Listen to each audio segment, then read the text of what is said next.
Wait, can you like mail the actual pieces of paper to me or something? Yeah, this is not good. It's like it's fuzzy and it's hard to read the like writing on them. Yep, I sure can. Text me your mailing address. Or like give it to James. What James? Oh no, that's a little while from now. Okay. Huh? I was thinking about when you'd be there, but I won't be there for about a month. yeah, no, I know. That's why I'm saying mail would be better. What do you need? He's sending me the drawings of the figures that he wants me to make as like pictures and text, but I can't really see them well enough. So I'm asking him to mail the actual drawings to me. Do you have a scanner or anything? Like a printer with a scanner? Yeah, that would work. No. Okay. Oh well. Yeah, mailing them is not a problem. Cool. Let me check to make sure we're working here. Mel, did you text me your address? Not yet.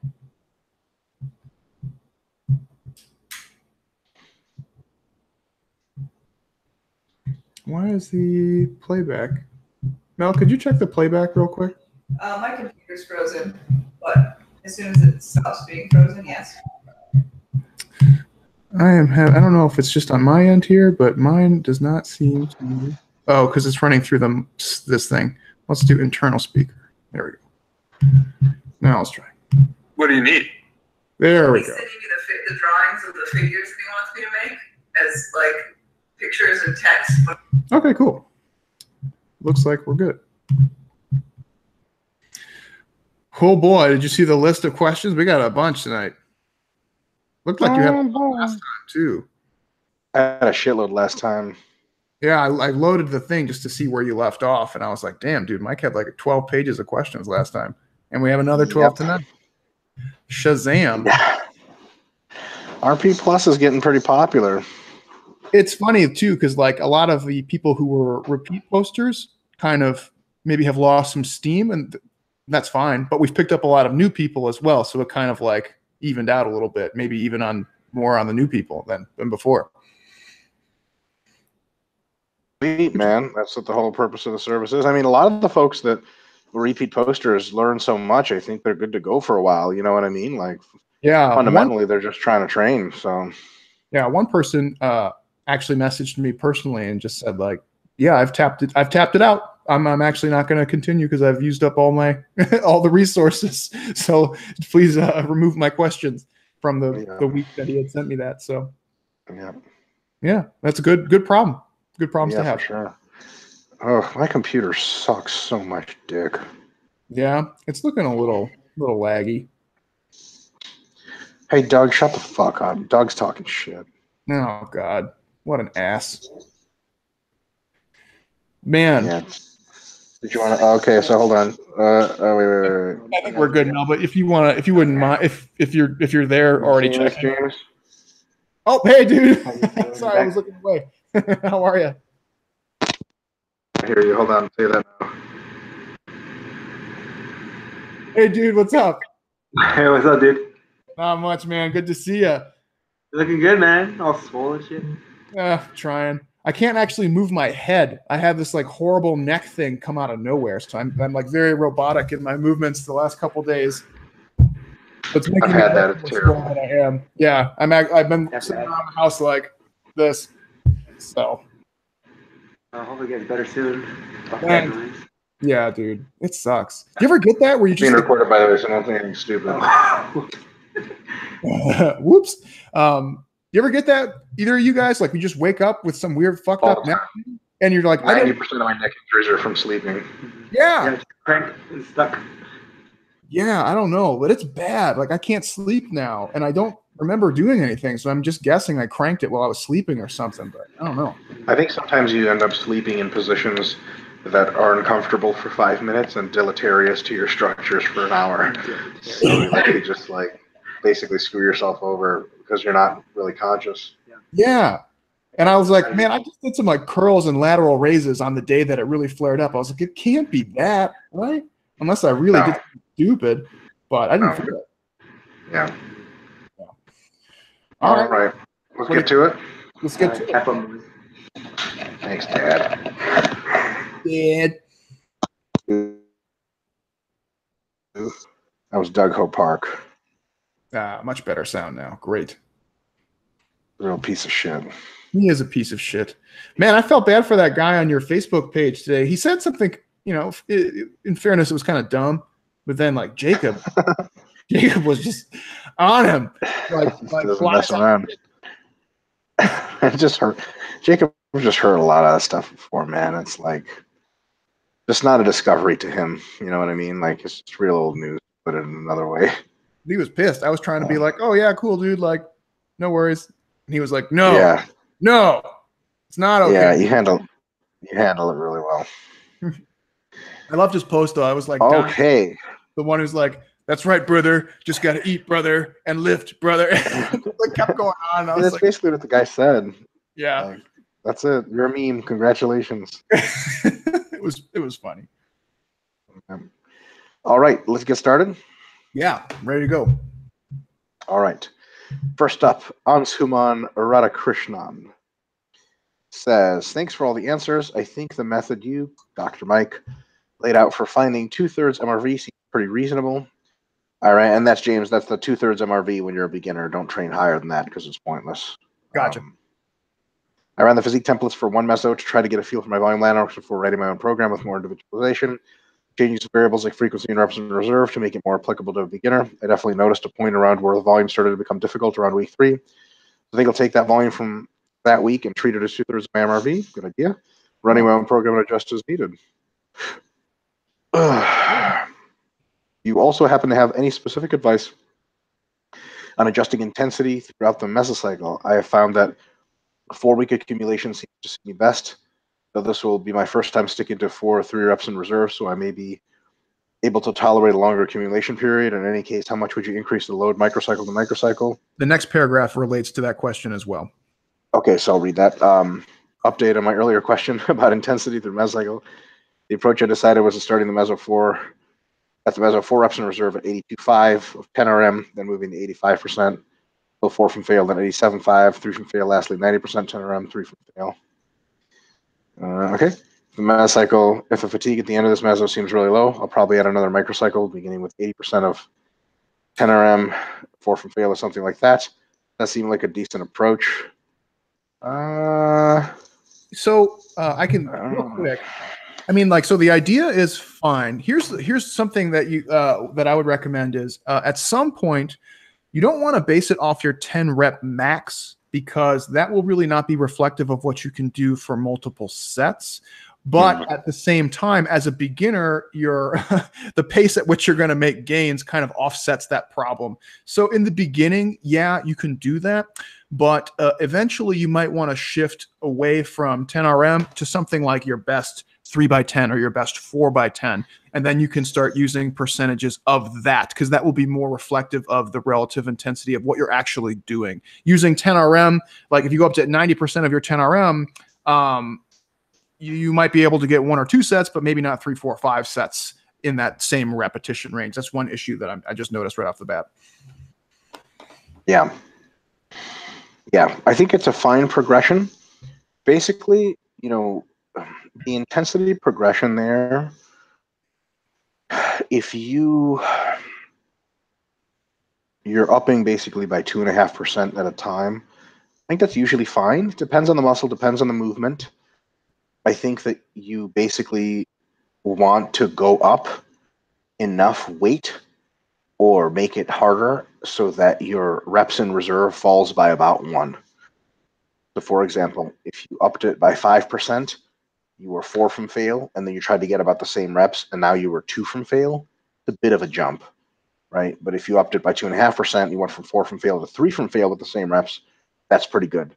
Basically want your increases in intensity to match your from fail guidelines. You know, on smaller exercises, that could be 2.5 pounds. On larger exercises, it could be 5 pounds. On even larger exercises, it could be 10 pounds, 15 pounds. Sometimes I move up by 20 pounds at a time on leg presses. So I think that, the percentages and stuff, 2.5% per move is definitely okay. And also, like James said, you're a beginner, you might be able to handle that just fine. It may be too easy. That's a good problem to have. I think too easy is better than too hard. So 2.5, I think at the top end is a good progression. And then eventually you might have to make smaller progressions. I definitely make smaller progressions than that. So I think you're off to a really good start. Just I think what you want is to do like a good start, not the perfect start. Once you run the system, James and I think approve it. Once you run it, see how it feels. Whatever is too intense of too big of a ramp, or whatever is too small of a ramp, learn from that, and then program your training down the line. Yeah, I think using the percentage of rep max, whether it's a 10 rep or a 3 or a set by rep max, I think that works good when you're working with large groups of people, because you can it's just a more streamlined way of doing it. When you're working on the individual basis, I think what Mike is suggesting is superior. It's just unrealistic to do that when you're working with like 30 or 40 people in a strength. It's not going to be a template. It's going to be your own training. So I think, like your idea is spot on, and that's something that you would see more in like a strength conditioning setting. But I think at the individual level, you can do the assessment that Mike already outlined. Yeah. All right. I also have another question on training frequency. Last time, Dr. Hoffman helped clarify that it is likely that on certain the frequency is a tool one manipulates the increased volume, and that higher frequencies just allow you to train a muscle with more volume. Assuming that the muscle can recover quickly, I know that looking at one study is exactly the best idea, but you're about to do it. But Dr. Schoenfeld has been putting out a few studies that seem to support this idea. For example, he tweeted that upcoming studies has conducted show the 5 times a week frequency for muscle was equivalent or not much more beneficial than 2 times a week frequency, volume equated. However, another study he conducted showed that 2 times a week was superior to 1 time a week, volume equated. Could this suggest that frequency has an independent effect on hypertrophy that tapers off after 2 times a week frequency is achieved? Some of my ideas of why this might be the case, even though 1 time a week and 2 times a week training program volume equated, and thus likely had very similar amounts of mechanical tension. Could other pathways of hypertrophy, metabolic stress, and muscle damage respond better to higher frequencies than 1 time a week? I'll say that's probably not on that one. Or is 1 time a week inferior because per session volume needed to grow at that low frequency is simply too high to recover from? Yep, inter-session MRV is exceeded. That's more likely. I'd love to hear your hypothesis on this matter. I know others have also supported the idea that frequencies an independent contributor to hypertrophy, such as Matt Henselman's, and those who were encouraged by the results in a Norwegian frequency project. You should ask Brad Schoenfeld what he thinks about that project if you want to see him lose mind. Do you have any ideas as to why their conclusions seem so differ drastically from other research and anecdotal experience? I'll tell you something really, I'll tell you something real related to that, Ansuman, that you can take with you for the rest of your scientific career. I do not speculate. Does not speculate. Good scientists do not speculate on the features of an individual study. I have no fucking clue. I have no idea if the whole thing's fucking made up. I'm not saying those people are bad people. Probably not made up. Who the fuck knows? Maybe the whole thing was a prank. Maybe the studies. Prank. It's right? Part of the Russia probe, right? Just chaos. Exactly. Yes, we confuse them with frequency, and then we win medal. So no, I'm not saying that that's the case. But so here's the deal. James and I have both been involved in research. What folks who don't do research think is research is some kind of perfect machine for elucidating the truth. Those of us who do it know that like grad students come in drunk and take participants through a series of exercises which they may execute much more poorly than you have written on paper. Folks may skip training sessions and still write down that they did them. The statistical analysis might be done in such a way as to find certain conclusions more likely than other conclusions, so on and so forth, which means that most studies do in fact have a high probability of finding the truth. But that is not a 100% probability. It is not even a 95% probability. A 95% probability of finding the truth is just a p of 0.05. But on top of that, you have to do the file drawer effect, which is like people don't publish studies that don't support the conclusions they wanted. There's just study error as far as like error in execution, not in just statistics. When you add all that up, any one particular study doesn't mean fucking dick. And I mean that. It doesn't mean fucking thing. Now you get 5 or 6 studies together, now you got a story. You get 10 studies, now you have a real good idea of what's going on. So Why did people find certain results of the Norwegian Frequency Project? Why were they, so I've actually heard from some people, I actually do have insight. I've heard from some people that will go unmentioned that the reps in reserve that they were leaving in the Norwegian Frequency Project, which by the way found 6 time a week training better than 3 time a week training, they were leaving a lot of reps in the tank. If you're training very not hard at any one session, your SRA curves that you're going to be generating are going to be very small. And if you do more of them, then it's going to make you grow more, because then because you definitely don't have trouble healing. You're going to want to train more often, right? If you didn't train more often and you train that easily 3 times a week, you're just nowhere near getting the full potential of your training. As far as 1 time a week versus 2 time a week and all the speculation on that, here's the deal. We have to look at mechanistically what exactly is going on when we're training a certain frequency. There are 2 pertinent factors to training. One is the time course of adaptations. When you train, you begin to grow muscle several hours later. That muscle growth continues for several days later, and then it goes back to normal. Then you would hypothetically train again. Second factor you have to overlay its level of fatigue. Right? You could hypothetically train again even though the muscle growth has stopped, but you're so fatigued that you cannot overload train again until several days later, hypothetically. So that you would have to wait, even though you're done growing muscle, you might have to wait a couple more days to train productively again because you're too fatigued. Like hypothetically, studying for a math test, you might be able to study for 8 hours straight and actually learn stuff, but after 6 hours, you can't fucking see. You're so tired. Now, your brain still works fine, but your eyes just don't work. So you got to take a nap anyway, even though there's technically nothing wrong with your brain. So when you interlay those 2 factors, you get some semblance of, okay, why is frequency? Because we train as soon as we can when muscle growth has stopped, but as soon as we can when fatigue allows us to overload again, right? So if we're real tired, we may not be able to do that. So that, for example, if you're doing super heavy deadlifts, muscle growth after deadlifts probably stops after a couple of days like it does with everything. But fatigue doesn't stop, and it hangs in for a week and a half, so you can't deadlift super often, right? With bicep curls, your fatigue might last for a couple hours. Muscle growth lasts for a day and a half. That means you can train it, 4 to 6 times a day. Here's another consideration. The curves, the SRA curves, are generated based on several variables. But per session volume is one of the biggest contributors to frequency. If you train a whole lot in one session, muscle growth curves generated last longer. They grow more muscle. Also, the fatigue lasts longer. So you can't and don't have to train for quite a bit of time if you train really, really hard in one session. If you train really not much in one session, the fatigue and SRA curves are real short, and you can train again productively shortly thereafter. So studies that find that XYZ frequency was better than ZYX frequency, you got to look at the details of the methods they employed and see, okay, does the frequency match the per session volume, so on and so forth. What we end up figuring out in the literature is that for the majority of cases, anywhere between 2 to 4 overloading sessions a week is going to be optimal, where all of those boxes are checked.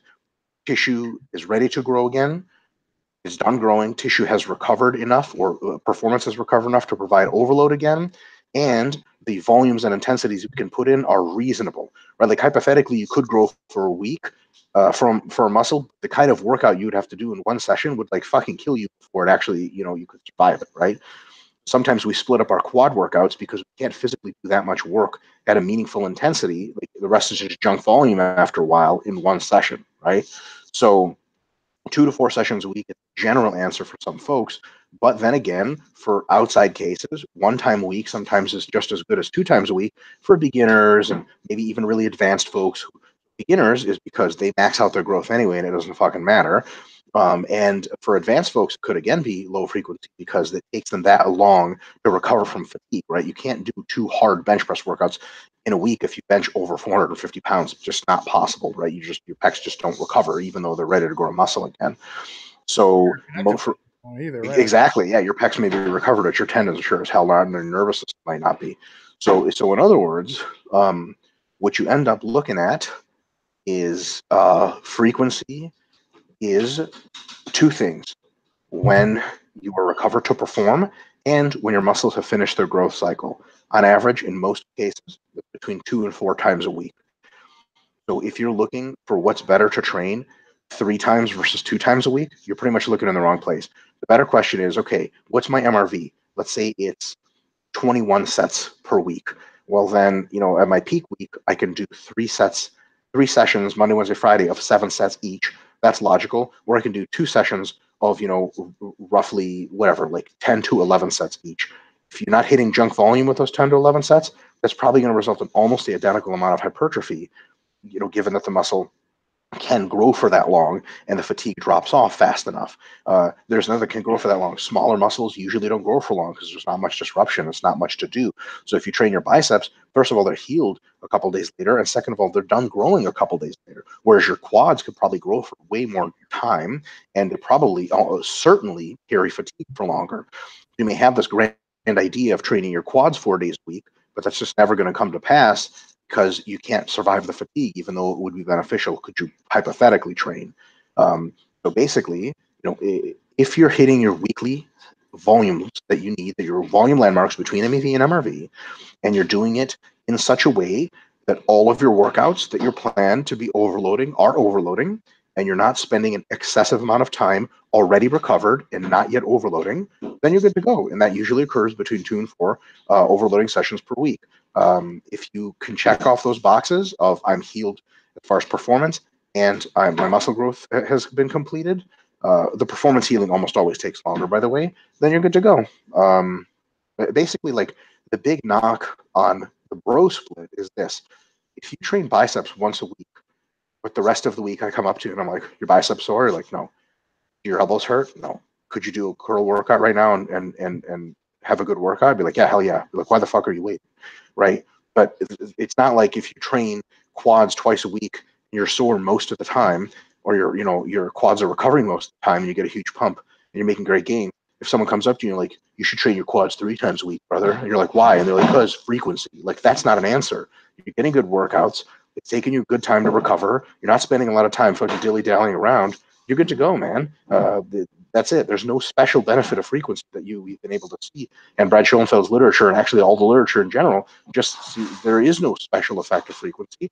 The only special effect comes in handy is when you can benefit it, when you're recovered enough to train again and your muscles can actually benefit from growing again. Jesus Christ, Doug, you're trying to break the whole fucking... Jesus. He's just getting violent. So that was really, really good answer. So I think the quick and dirty, right, if we want to go back and just revisit the original questions, right, like, is there an effect of frequency independent of volume and intensity? So we've already established that one of the big effects of changing the frequency is having possibly a slightly higher volume, maybe, but certainly a higher intensity throughout the week, yes? Is there actually an independent effect of frequency? It's hard to say because it's a product of recovery timelines and SRA curves. So for some things, maybe yes. And for other things, maybe no. And it might depend on your training age and other things like that. I think that's really kind of the quick, stupid version of what Mike did a very thorough job of explaining. Yep. Careful, folks. Careful looking at one study at a time. So I think what Mike's trying to say too is like, you don't want to look at frequency and say, oh yes, more is better or less is more. It's neither, right? It's not like 3 times is better than 2 times is better than 1 times. It's indicative of the recovery timeline per movement or per muscle group. That's all it boils down to. So it's not necessarily a one-size-fits-all approach. That's all. Yep, 100%. It's funny, Brad Schoenfeld is the fucking man. Everyone with this last study release, he literally posted the study that showed high frequencies are better, and then people started sharing it. They're like, high frequencies are great. He's like, P.S. we have a study in review that says 1 time a week is the same times a week. And everyone was like, he's like, I got all you assholes. It's so funny when literally the same guy has 2 papers at the same time published that say mutually different things. It's like, first of all, that's true scientist. And second of all, it's like, if you test something long enough, you will get aberrant conclusions. If frequency is optimal at 2 sessions per week to 3 on average, then you're going to get some studies saying 5 is better than 1, and you're going to get some studies that say 1 is better than 5. But most of the studies, like most of the studies Brad has done and everyone else has done, is that once you zoom into between 2 to 4 days per week, even 2 to 3 for most muscle groups, it's all about, are you equating for weekly volume? And once you do that, man, there's just no fucking difference to talk about. You know what's kind of funny, and this is a little bit of an extreme scenario, and we should probably move on from this question already, but it just came to mind, and I'm going to go for it. Even within those studies, so you might say, like, how can the same lab and the same scientist have 2 studies that maybe aren't totally in line. Well, it's really funny when you think about it. You might have non-homogeneous groups of sampling. Totally. You might just have like one group that was completely fast twitch and one group that was just totally slow twitch, to no fault of the investigators. It's just who they got for the study. Train different muscles. Some of the training could have been upper body and arm stuff. Some of the training could have been lower body. Right. And so that's just like a product of chance at that point. Like, who did you sample? Well, there's no way to know. So that's why you'll see that kind of stuff. Yep. All right. Next question from Ansuman. Also had some questions about the structure of deloads for physique training. Scientific principles of strength training suggest that powerlifters train for hypertrophy, their deload session should start off at 90% intensity, 50% volume, compared to overloading sessions before moving out of 50% intensity, 50% volume during the second half of the week. Is this how deloading should look for physique training as well? Yes. Yep. And then it says, if so, since volume is right, the cycle, should the volume be 50% of week one's volume or 50% of the last microcycle's volume? The male physique templates seem to follow the similar format, but they drop sets even lower than the first microcycle's volume. I have a better answer. I think for physique training, and this actually applies to powerlifting also. So I guess the answer is the same. At the time when we wrote the scientific principles of strength training, we hadn't really fleshed out the volume landmarks concept to its totality that it is now. So I think a more appropriate, volume recommendation might be at maintenance volume, right? Which would be more appropriate across the board. But that being said, at the time, we made a more generalized recommendation, which is still good. I would, and this is just my observation. I don't claim this to be true. I would suspect that the volume is closer to like 33, maybe like a third of your overload volume. But that's just an observation of MRV. Yes. I agree. So that 50% is a good place to start is basically what I'm saying. And it might even be lower than that. But you can't, 50 is like a pretty safe. You're not going to fuck yourself over either way. And then you can always fine tune it up from there. Yep. So I would say if you really want just a straightforward answer, take 50% of the middle between your MEV and MRV. And then you can rig it from there. Yep. I understand that deal is meant to be carried out at maintenance volume. Oh, cool. He said that. Just a little confused exactly how this is contextualized in terms of the rest of the mesocycle training. It's not. Maintenance volume is its own thing. So you don't have to contextualize it. It's a certain value. So like if your MEV is 10, your maintenance volume might be like 6 to 8. Something you got to find eventually, but generally speaking, it's just shy. For a beginner, it's going to be just shy of your minimum effective volume. Yeah, the only reason it wasn't written that way was because we hadn't fleshed out those concepts yet. If we had, we would have written it that way. 100%. It says also, since maintenance volume is super close to MEV for beginners, would their deload volumes likely be basically at their MEV? Yeah, absolutely. Just under it. Absolutely. All right. Matthias Warnstrom, coming right up. I was too lazy to put the appropriate accents over his the A and the O in his. Oh, well, whatever, man. We're using American letters today, goddammit. So, alrighty then, per Mike's recommendation. Oh yeah, James, he had a question about sleep I didn't know fucking dick about. So I reposted my question about sleep for James to look at. To make a long story short, I have major sleep issues, which results in me waking up approximately 50 to 60 plus times per night. I've tried various treatments, relaxation modalities, and legal drugs. Next on my agenda is most likely to try sleep restriction therapy, which I'm really not looking forward to. Perhaps one of you are familiar with this treatment. I'm expecting to feel like utter shit for the duration of this treatment, which from what I hear can last several months. But I feel like I don't have much to lose if it can help me sleep better long term. To the point, what kind of training and caloric balance and other variables would you recommend I focus on during my SRT? Since I will most likely feel and perform like shit, I suspect I'm going to need be in a slight surplus and perhaps err on the side of volume rather than intensity. Would like your inputs, though. I really don't fancy losing too much progress or even regressing during this period of time. Thanks, docs. Okay. I think I can take a crack at it. And then, Mike, I would like your critique of my answer because, first off, I don't know the correct answer, but I have an opinion that I'm just going to throw out there.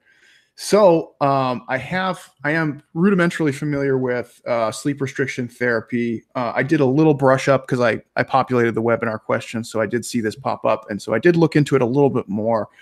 The consensus, and this is just I haven't done like a thorough lit review on this, but just looking at it again very briefly, the consensus seems to be that it is something that can work at improving sleep quantity and quality.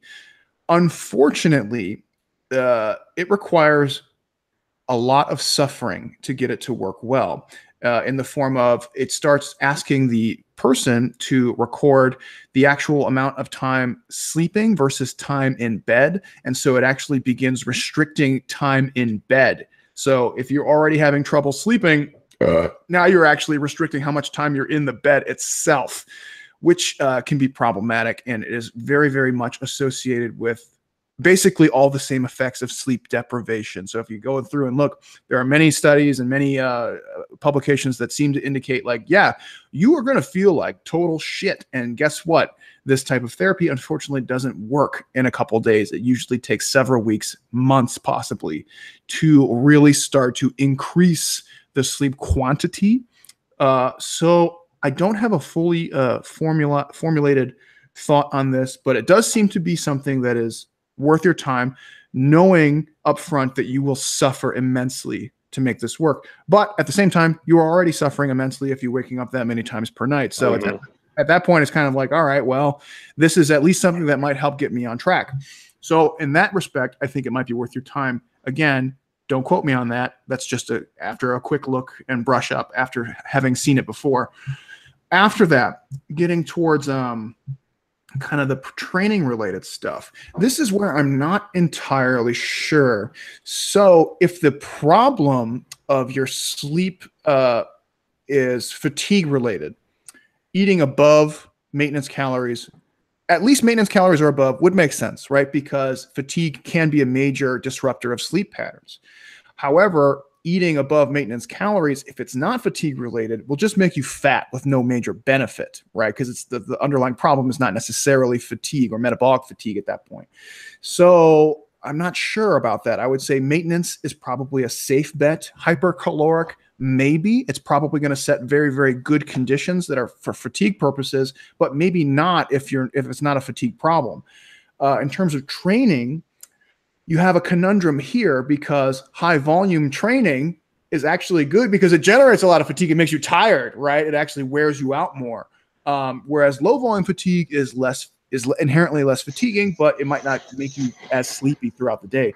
So what I would actually recommend is kind of a resetting and a baseline, which would be training at somewhere around maintenance calories and doing basically like normal strength training, not resensitization training, not maximal strength training, but kind of training in the 4 to 8 rep range, nothing crazy on the volume, doing your compound basics, your squat, bench, deadlift, row, pull up kind of stuff, nothing fancy, and just doing a reset. Yeah, it's going to be beneficial for a variety of reasons, especially for fatigue related stuff. And it's something that you can bounce in any direction from that point. So if you want to do hypertrophy training afterwards, no problem. If you want to do more structured strength training after that, no problem. And roll with that because the volume will be reduced. It won't be quite as crazy in terms of the training volume. And I think it will help, at the very least, help you kind of whittle down what variables are resulting in your sleep problems. That's what I would do. I don't know that that is true, though. Mike, do you want to chime in here? That's all I got. Yep. Maintenance calories, not small surplus. Because if you do a surplus, you'll get fat. Yeah, right. It's maintenance like, training. If you're training like 2 times a day, every day for the last 6 months, then maybe hypercaloric, but for the rest of us, probably not. Yeah. And then definitely strength training, just conventional, not crazy high or crazy low RIRs. Keep it short of failure. Put some heavy weight on the bar. Just put in enough training to not lose muscle. Sleep restriction therapy will probably result in you gaining fat and losing muscle. Matter of fact, it almost certainly will, because sleep is such a huge potentiator of both opposites.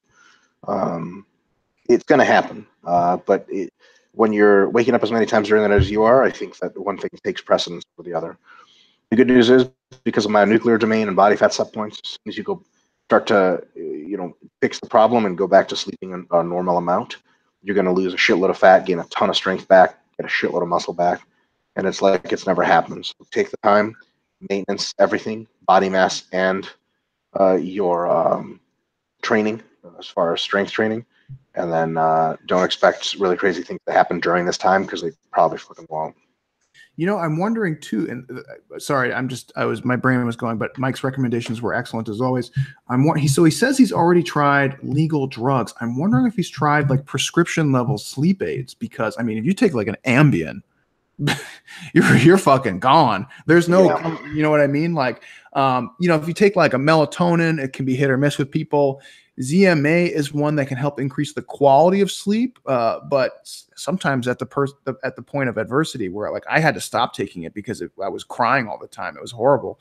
So I'm wondering if he's tried prescription level sleep aids. That might be worth looking into, especially if you can like document like, hey, I've been having this ridiculous problem. That might be a good place to go before you jump into the sleep restriction therapy. If you've already tried that, understand, and then sleep restriction therapy might be the way to go. I'm just curious, because that might, I mean, like I don't know anybody who doesn't get fucking zonked by one of those things, and it might be just a fluky thing where he's drug resistant. But man, I don't know. Let us know, Matthias, and maybe we can figure something out. Yeah. All right, part 2. Checking in with Mike. We're getting a question last week about repeating mini cutting, massing, and maintenance, and with a full cut. James, you're enjoying this, I hope. Didn't you write a fucking book about this shit already? God, sort of. Damn it. Funny enough, he asked this question last week, and I told him to go fuck himself and read the mini cut manual. But it says at the end of this, going to look up the mini cut manual as I'm concluding this post. That's good. So Matthias basically says, you know, did I get it right? Mass, mini cut, mass, maintenance, mini cut, mass, maintenance, full cut back, maintenance, repeat. Sort of, except the masses become incrementally less efficient. Would look like mass, mini cut, mass, mini cut, not as much massing, maintenance, mini cut, just another mass, then maintenance, then a full cut back, then maintenance, then repeat. So you start with a lot of massing, which mini cuts can resensitize you to, but because it's not a full resensitization, you have to do less and less and less massing until you basically your masses are as long as your mini cuts and maintenances, which is a huge waste of your time. Then you do a full cut all the way down from 15% to 10% body fat, maintenance down there, and then come back up. So yeah, it gets less efficient.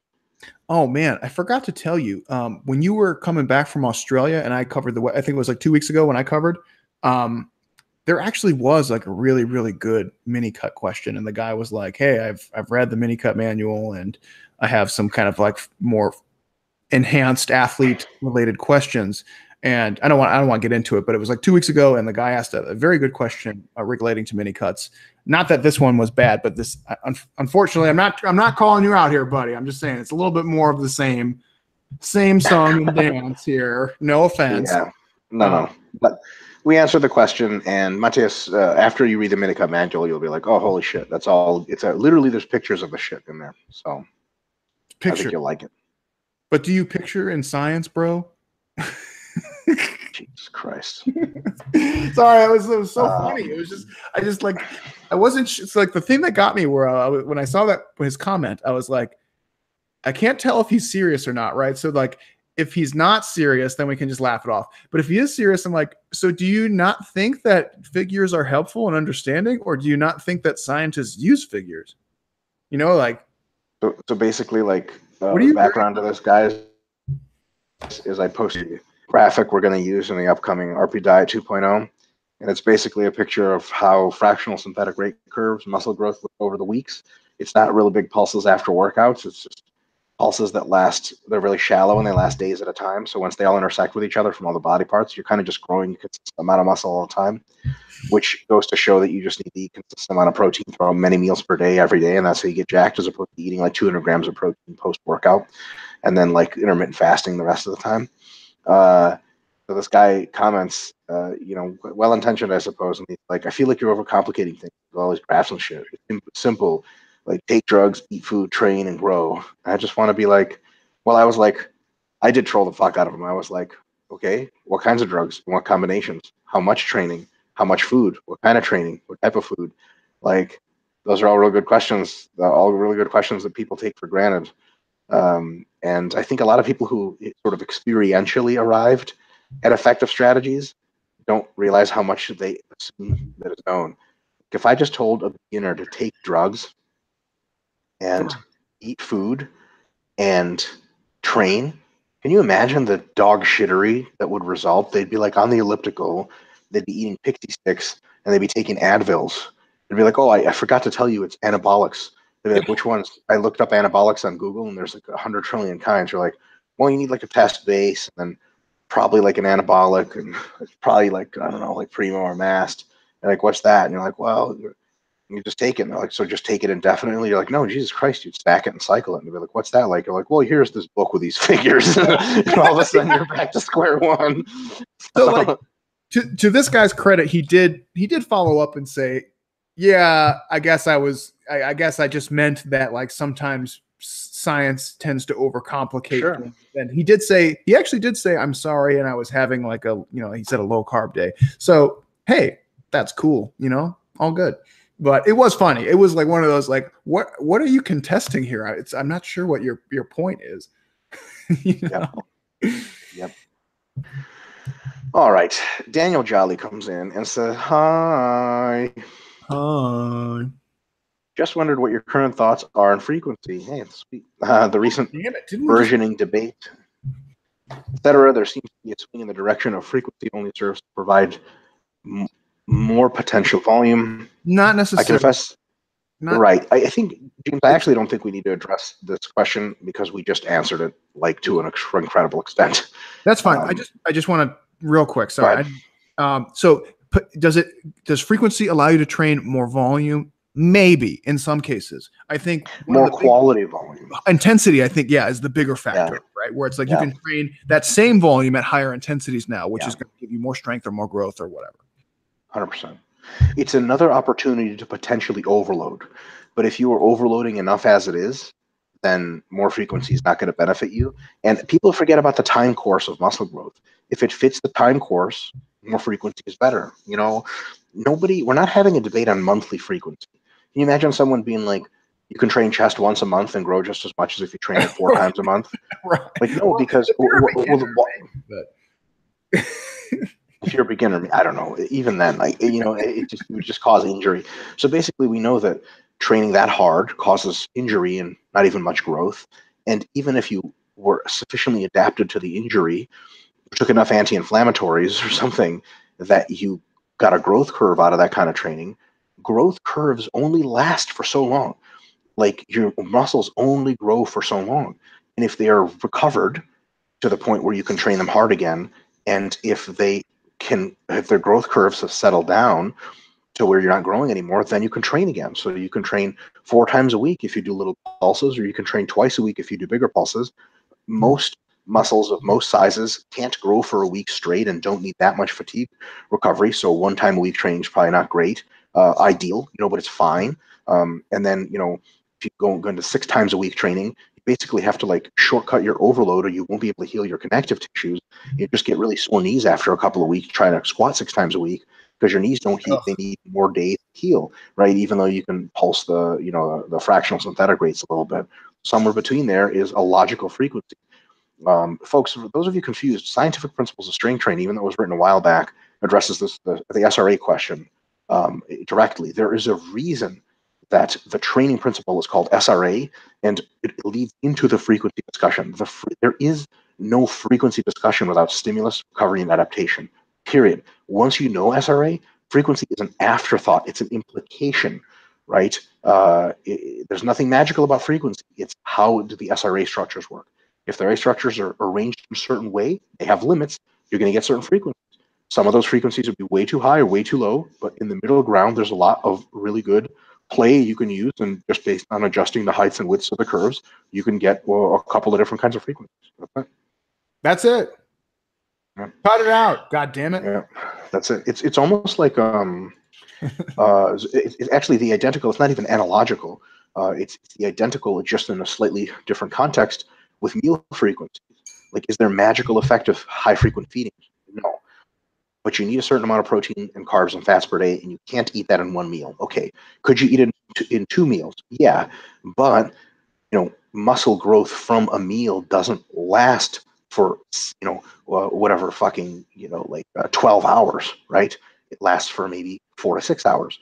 So then you say, okay, if we eat every 4 to 6 hours, then we get maximum muscle growth. Right, and that's how we get the Brad Schoenfeld, Alan Aragon recommendation of like at least sort of 4 to 5 high protein feedings per day, because that it feeds the system what it needs. You have to figure out what the system needs, what the time courses are, and then we get an eating frequency that is logical. Now, is 6 meals a day fit? Yes. Does 4 meals a day fit? Yes. Anything less than 4, probably not ideal. Anything more than 6, probably superfluous and potentially annoying as fuck. Just like training 6 times a week, superfluous and annoying as fuck. Similar idea.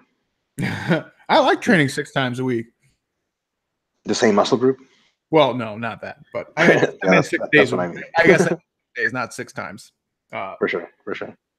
All right. And this, I confess, I only read one paper, Gentile et al. From just last month. Open. There were a couple of things about it that made me shake my head and think, yeah, sure, whatever, dude. I got a bit miffed. I didn't want to read anymore. I felt like it wasn't really saying anything new and that the results of the protocol were quite predictable. Well, a lot of papers. That is, you might think that because you think it's common sense. The problem is that we don't have a scientific consensus on these things because exercise physiology and more specific sport physiology is a relatively new field. It's not like biology and medicine where we can say like, oh yeah, there's a cell and the cell has these organelles which have these distinct functions, right? We have what people are doing in the field outpace what we actually know in exercise science. And that is an unfortunate situation that we are in. So I understand your frustration, but do not be, don't kid yourself where you're like, oh, this is common sense. It's not common sense. We don't actually know that. We just think we know, so yeah.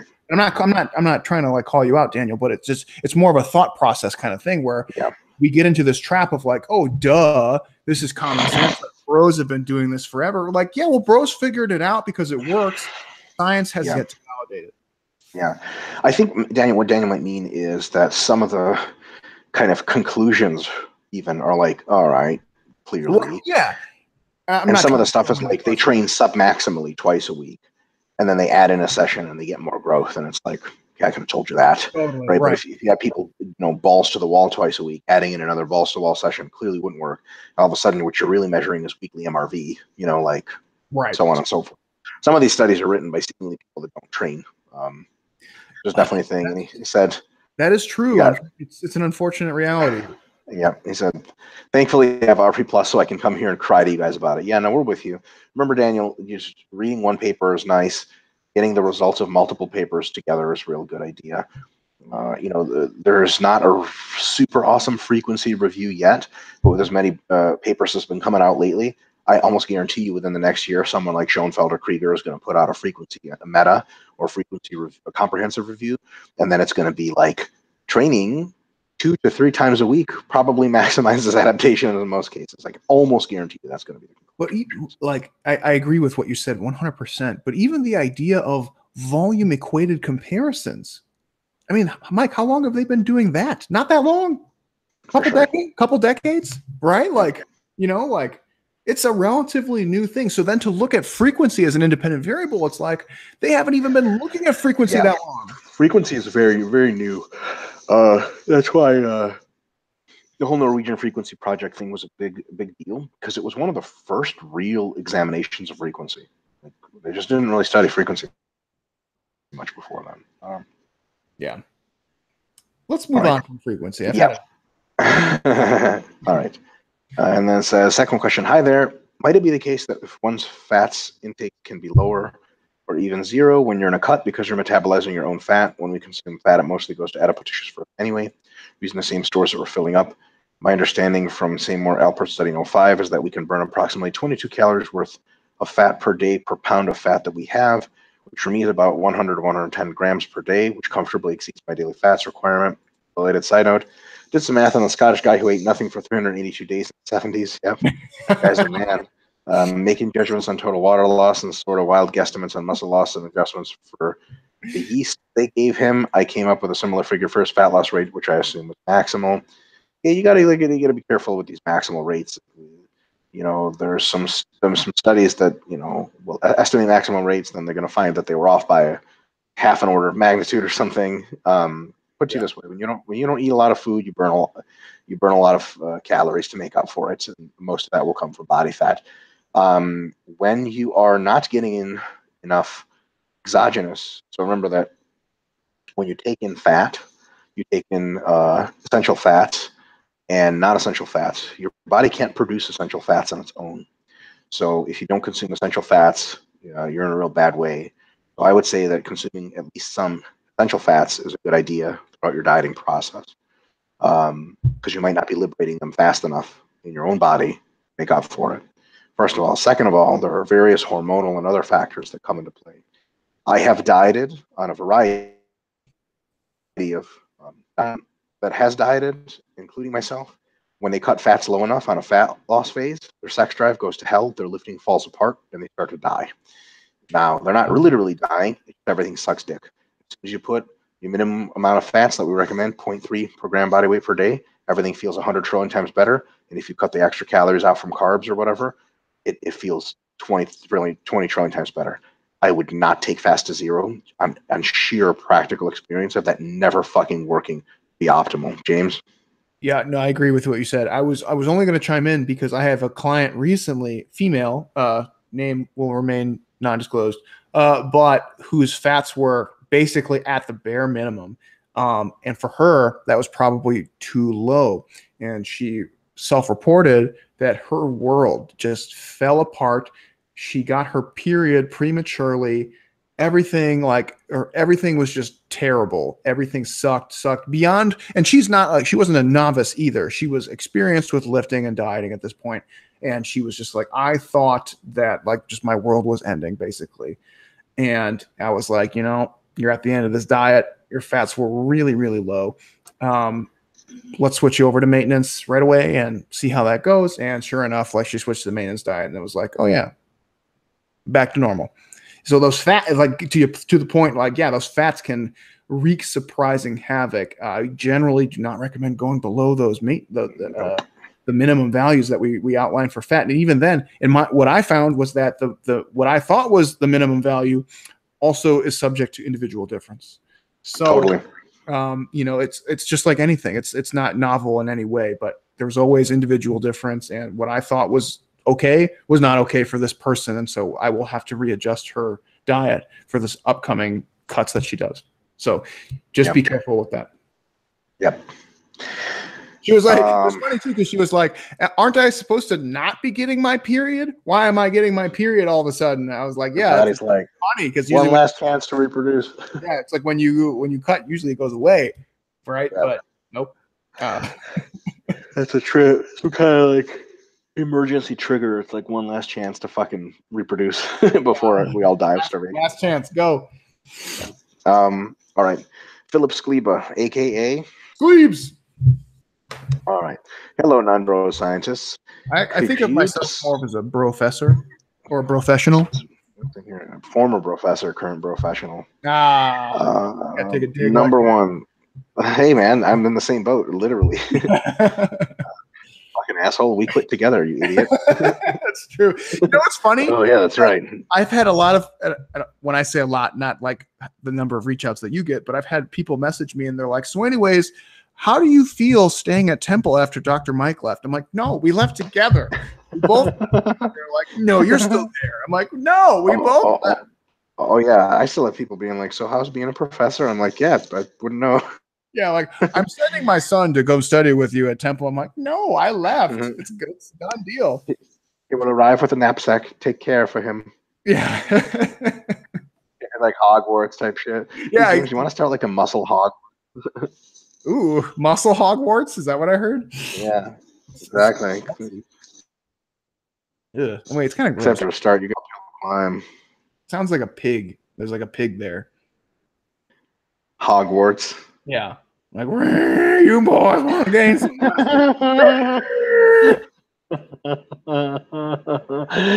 Oh, man. Making fun of Harry Potter just never gets old in any capacity. I've never seen any of the movies or read the books. Me neither, so I was carte blanche to make fun of it. And dude, I had my friend Beldman and I had literally the most nerdy debate ever on a subway in New York City. It was who would win in a fight, Harry Potter or Vegeta. And there's so many technicallys. Technically speaking, it was I think I won the argument because he was like, Beldman was like, all Harry Potter has to do is point the wand and say the spell, and Vegeta like dies or whatever. And I was like, I will grant you that.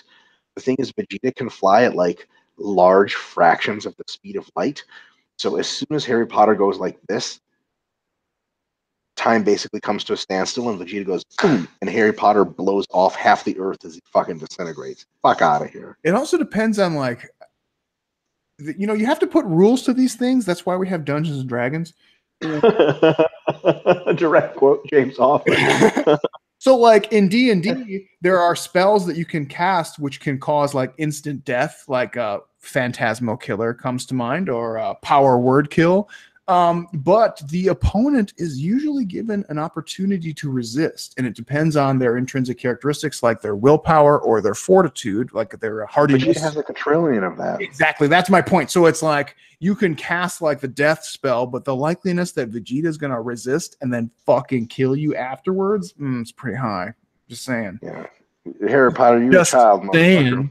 See what I did there? Exactly. You just, you know what I'm saying? Vegeta's a man. You're a child. Step back, son. Anyway.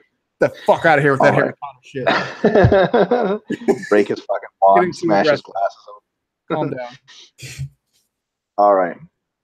Number 1. Could you guys discuss front delt programming? If someone's triceps were quite developed and fast twitch, thus having a lower than average MEV and MRV, could overhead press work and compound chest movements be a suitable substitute for all tricep isolation work? Yes.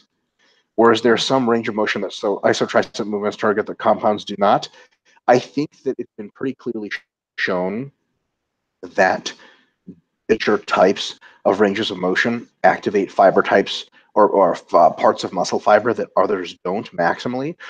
So I would say that all good tricep training should have 3 distinct things: overhead tricep work, horizontal tricep work, which can include downward work like dips and push downs, and it can include skull crushers and things like that, and compound pressing.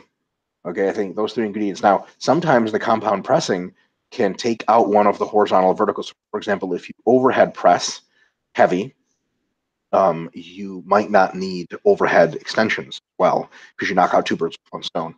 But you probably need either horizontal pressing, and you need some horizontal extensions. So in another sort of add I would say to that is, you basically need to work the tricep in all of its major planes and have compound and isolation work for triceps, I think, for maximum development. So basically you should have some kind of this, no matter what angle this comes from, and some kind of this, no matter which angle that comes from, right? And then you can sort of mix and match how you want those, especially how you best feel them.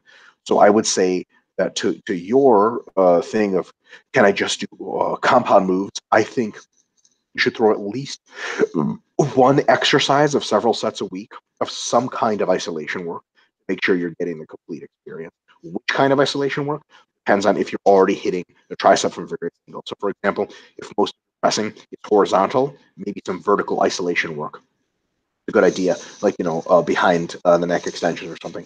If you're hitting mostly overhead or incline compound work, then some skull crushers or some push downs are a good idea. James? I think that's really good. I think just building off what Mike already said, I think this there's kind of differentiating points across training age, where I think beginners and early intermediates can primarily just do compound pressing.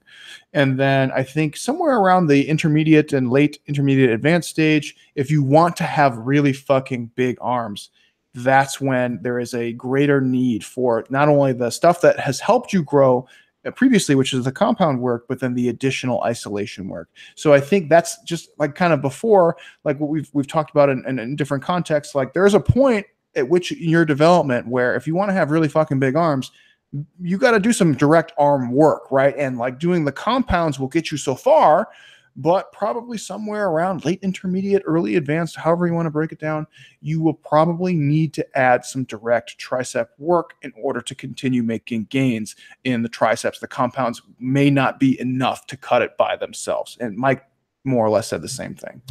Yep. Yep. All right. It says, for me, my front delts only really achieved assertable soreness by incline chest work. Sorry, I don't know if did I miss it, but he starts off asking about the delts, and then we just talked about triceps. Just went straight to triceps. I know it's strange, but at least we answered that one. So it says, for me, my front delts only really achieved discernible soreness via incline chest work, overhead presses and dips. Flat bench presses just don't do a whole hell of a lot for my delts. Okay, noted. Can you perform a specialization blocks for front delts? Or is it better to just throw in a bunch of compound chest work and overhead presses to achieve the same goal? Will be some general guidelines to watch out for in programming chest plus front delts, emphasis training block. Okay, this is actually really simple. Answer. Know your volume landmarks for your chest and triceps and your delts, front delts. If your front delts have a really high MRV, for example, but your chest and triceps tap out earlier, then you do as much compound work for chest and triceps as you can. And then once they're tapped out, if you need more volume for your front delts, do more front raises and shit like that. That's it. So if you do more front raises, only if you need them. But, so if your chest and triceps can no longer keep up and your front delts need more work, do more front raises. Other than that, for me, for example, my front delt MRV is lower than my chest and tricep MRV. So what I do is I literally do 2 to 4 sets of overhead presses per week, and everything else comes from compound pressing work. And my front delts are one of my fucking biggest muscle groups, plain and simple. So I don't even need that. I've never done a front raise for longer than a week and a half in my life. I did some in college just to see what the fuck it felt like. It's just totally for most people that'll be the case. But if your front delts can benefit from more work, if your MRV is high, then yeah, you can add in front raises. Don't try to dogmatically just do everything with compounds, because you exceed your chest and tricep MRV. Then what are you gonna do? Then you add front delts isolation work through front raises and stuff like that. Man, you get so much indirect work on those front delts. I mean, even even bicep curls to some degree, right? Yep. It's you get so much ancillary work from that. You really don't need, and if you're already doing something like an upright row or a lateral raise, it's that's mostly a medial delt targeting exercise, which still hits your front delts. It's one of those so much front delt volume just indirectly. It's one of those unless you're really lagging, you probably Careful, Philip. Careful you don't exceed your front delt MRV by trying to add shit to it. Yeah, it's one of those, and unless you have a physique coach and they're like, dude, you fucking suck dick on the front delts. I don't know. I mean, you can get by with doing so little actual front delt work. Don't go crazy. Yep. Is what I'm saying. Yep. Number 2, what are the downsides of never cycling off creatine? We don't know that they exist. Because we know creatine is produced endogenously, I'll take a month off here and there, but other than that, we have no idea. James? Mike, have you ever tried the Bang energy drinks? No.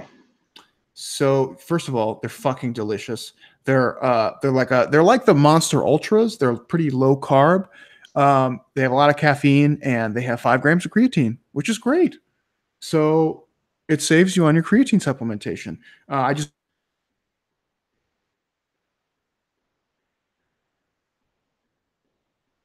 Getting to the actual question, we don't know. It's one of those things that most biological and physiological systems operate on dose-response relationships. And usually what we see is that when an organism is encountering the same stress or stimulus over time, it tends to get desensitized to that same stimulus. Do we know that relationship exists with creatine? Absolutely not. It's not clear. However, based on everything else, which seems to operate on that level, it seems to be a reasonable idea to cycle on and off creatine so that you can resensitize to its exogenous response in the body. That's my take. I just come off during maintenance phases. Yeah, just come off. It's use it for your hardest training and to come off on your easiest training. That's really what it boils down to. Do you need to do that? It's unclear. Is it seemingly a good idea? I would say so. Yeah. Last question from Skleeps is potential for embarrassing erections aside, could Cialis or any other PDE5 inhibitor taken pre-workout have potential as an ergogenic aid during metabolite phases? I've seen this question repurposed in a couple other settings. Do you have? What do you think, Mike? I actually don't know. I think some people have speculated about and you're gonna laugh at this, but nitric oxide enhancers and or anything that basically is like a vasodilator might be somehow beneficial to a metabolite training effect. I would say it might even have the opposite effect, where it might actually allow for too much flow and not enough accumulation. I don't know. I just. So the question is, does it cause pumps? Because pumps, cell swelling has been directly implicated in hypertrophy, especially preparatory hypertrophy, which just lays down the foundational structures for them putting down sarcomeres. So in that regard, maybe it could. My policy with farm is to take as little of it as possible to get the necessary effect. And remember that polyfarm results in a sort of combinatorially escalating interaction cascade, where you end up having like 10 drugs, and 10 by 10 drugs. It's like a damn near infinite amount of interaction because the interaction products interact with the interactions. So, I sure as hell am not, taking Viagra before my fucking workouts. I have taken Viagra before bodybuilding shows. It works, gives you a better pump. Plus, it's sweet to have a fucking boner on stage. You know what I'm saying? Just kidding. I've never gotten a boner in public, no matter how much drug I'm on. What about aside from when I was 15, yeah, all the time. It was awful. I was like, thank God for it. Yeah, heavy textbooks. Dude, the teacher heavy textbooks used to be like, "Come up here and like show the math for this, equation." I'd be like, "No, I have a boner." That was like my lifetime fear. I remember one time. This is a hilarious story. Back in when I was like in high school, was sitting on the couch, I think watching TV or something, and our family dog was like scratching the door to get out to the backyard. My mom was standing like a couple feet away, and she's like, "Hey, can you let Marcus out?" And I was like, "No." I was like, I got a full erection. I had a pillow over it. I couldn't stand up. And she was like, "Mike, let the dog out. You're right there. You're not doing anything." I was like, "No, I will not." And she's like, "What the fuck is wrong with you?" And she let him out, and she was pissed at me. And like, actually, like, how are you gonna tell your mom that you have a boner, right? Like, what do you do? What do you do? Say that again, James. I'm saying, like, how are you going to tell your mom that you have a boner? Like, what do you do in that scenario? What is reasonable? Yeah, funny enough, my mom's a boner for no fucking reason. Yeah, my mom's a psychotherapist. She would handle that just fine. I told her recently, and we had a good laugh about that story. I was like, I really feel bad about this one time. She didn't remember it at all, but she was like, "That's fucking awesome." So, dude, I had that same scenario once. We were on family vacation in Washington State, and I was sharing a room with my stepbrother. We had separate beds, thank God. You had a lot of these sharing a room with your stepbrother disaster stories, huh? We did, yeah. Well, we did a lot of trips together, which I'm grateful for now because I have a lot of life experience, which is cool. But anyways, getting to the point, she came. My stepmom, Michelle, who's amazing, knocked on our door bright and early because we had a full agenda for the day, and so she's knocking on the door at 6 a.m. like boom, boom, boom, boom, boom, and she's like, "Boys, get up, open the door." And Eric and I kind of like wake up, and we're like, and I'm like late teenager. He's like early teenager at the time. And, or maybe I'm in my early 20s or something. And he's like, and I'm like, "Eric, open the door." And he's like, "No, why don't you do it?" And I was like, "Because I have a fucking man problem. Now you open the door." And that was like a reoccurring joke that we've had for a long time where he's like, "You having a man problem right now?" I was like, "Yeah, got a fucking boner. What do you want me to do? Get open that door. I'm not going to open the door to your mom with a big boner. Fucking you do that." Well, anyway, Cleebs, I don't want to say try it because I don't advocate just trying all kinds of prescription drugs, but it might work. It wouldn't be a huge effect, so I give that thought for what you will. Dude, okay, I didn't do this on purpose, but look at the next question and just like bask in the redundancy here. Oh, sweet. Yeah. I did it on purpose. I know. We might as well get to it.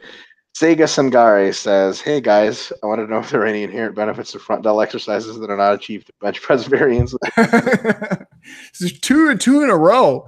Yeah. I like doing them. They are fun to do, and it's cool to press weight overhead. However, since I can't find a reason to keep them in my program or replace them for any more benching, I will likely remove them entirely if there's nothing to miss out on. Could you guys comment on the matter? Well, good news is we had 2 birds with 1 stone. So I think hopefully we answered the question with the last one. I think we did. Yeah. Do you mind if I take a pee break real quick? I gotta go. Sure. Should I knock one of these out while you're gone? I think so, and I think Lauren Bosak has a specific question for you here anyway. So okay, sweet, perfect. I will knock that out. All right, Dr. James is peeing. So Lauren Bosich. Hey guys, have you ever had clients with ridiculously low high MRVs? If you have at least a few, would you say the most common low high MRV muscles were? I've had folks with hamstring MRVs of 6 sets per week. I've had folks with side delt MRVs of 40 plus per week. Side delts, rear delts, biceps, calves. Sometimes people can train their calves for infinity. Hamstrings, glutes, chest. A lot of times, erectors have really low MRVs. Another question. Dr. Mike recently posted a graph on his Instagram page showing the reality of the post-workout anabolic window. Oh, we were talking about this earlier. And how muscle growth actually starts occurring hours after the workout and extends over days. I also note recommendation of eating protein, evenly spaced meals throughout the week. From here, I jump to something that Dr. Mike said in possibly a podcast, can't remember which one, maybe Arrive Stronger, and how fasting can make you lose your muscle. Stepping aside from the most optimal things you can do for muscle growth or muscle maintenance during cutting, as well as from competitors or athletes, could you please discuss the negatives of fasting on the general population that wants to get healthier and in better shape? Add muscle, lose fat, but stay within, let's say, 12 to 15% body fat rather than sub 10. Fasting decreasing the muscle growth potential drastically? No. Or is it really a difference of gaining 10 pounds rather than 12 pounds over a period of a year? I think it's more like gaining 5 to 8 pounds versus gaining 12 pounds, to be completely honest. I'm asking this because fasting, 8-hour-a-day period, for example, not fully fasting, can actually help some people control their portions better and stick to a diet easier. Yeah, but if you equalize adherence, fasting's not that great. If you don't equalize adherence and you let it have an effect, then fasting can be very effective. So adherence always comes first. Adherence comes first when you're doing basically good stuff. If you can adhere to a cheeseburger diet, adherence is not a good idea. So, did you hear that one? Yeah, I did. What was the first one? Oh, clients with IMRVs. Oh. Yeah. So in any case, I think fasting to gain muscle is a profoundly stupid idea. I think fasting to lose fat is fine. Fuck, we're still talking about this? Yeah. He's asking for regular people, not for athletes. So he's in the know. Yeah, fair enough. But fasting to gain muscle is essentially an oxymoron. Fasting to gain muscle is fucking stupid as rocks. The 8-hour feeding period and it can improve adherence. That is anecdotal, and there's not much research to support it. There is at least as much anecdote that when people fast, they overcompensate by eating a fuckload. There is some good research to say they don't, and some research to say they do.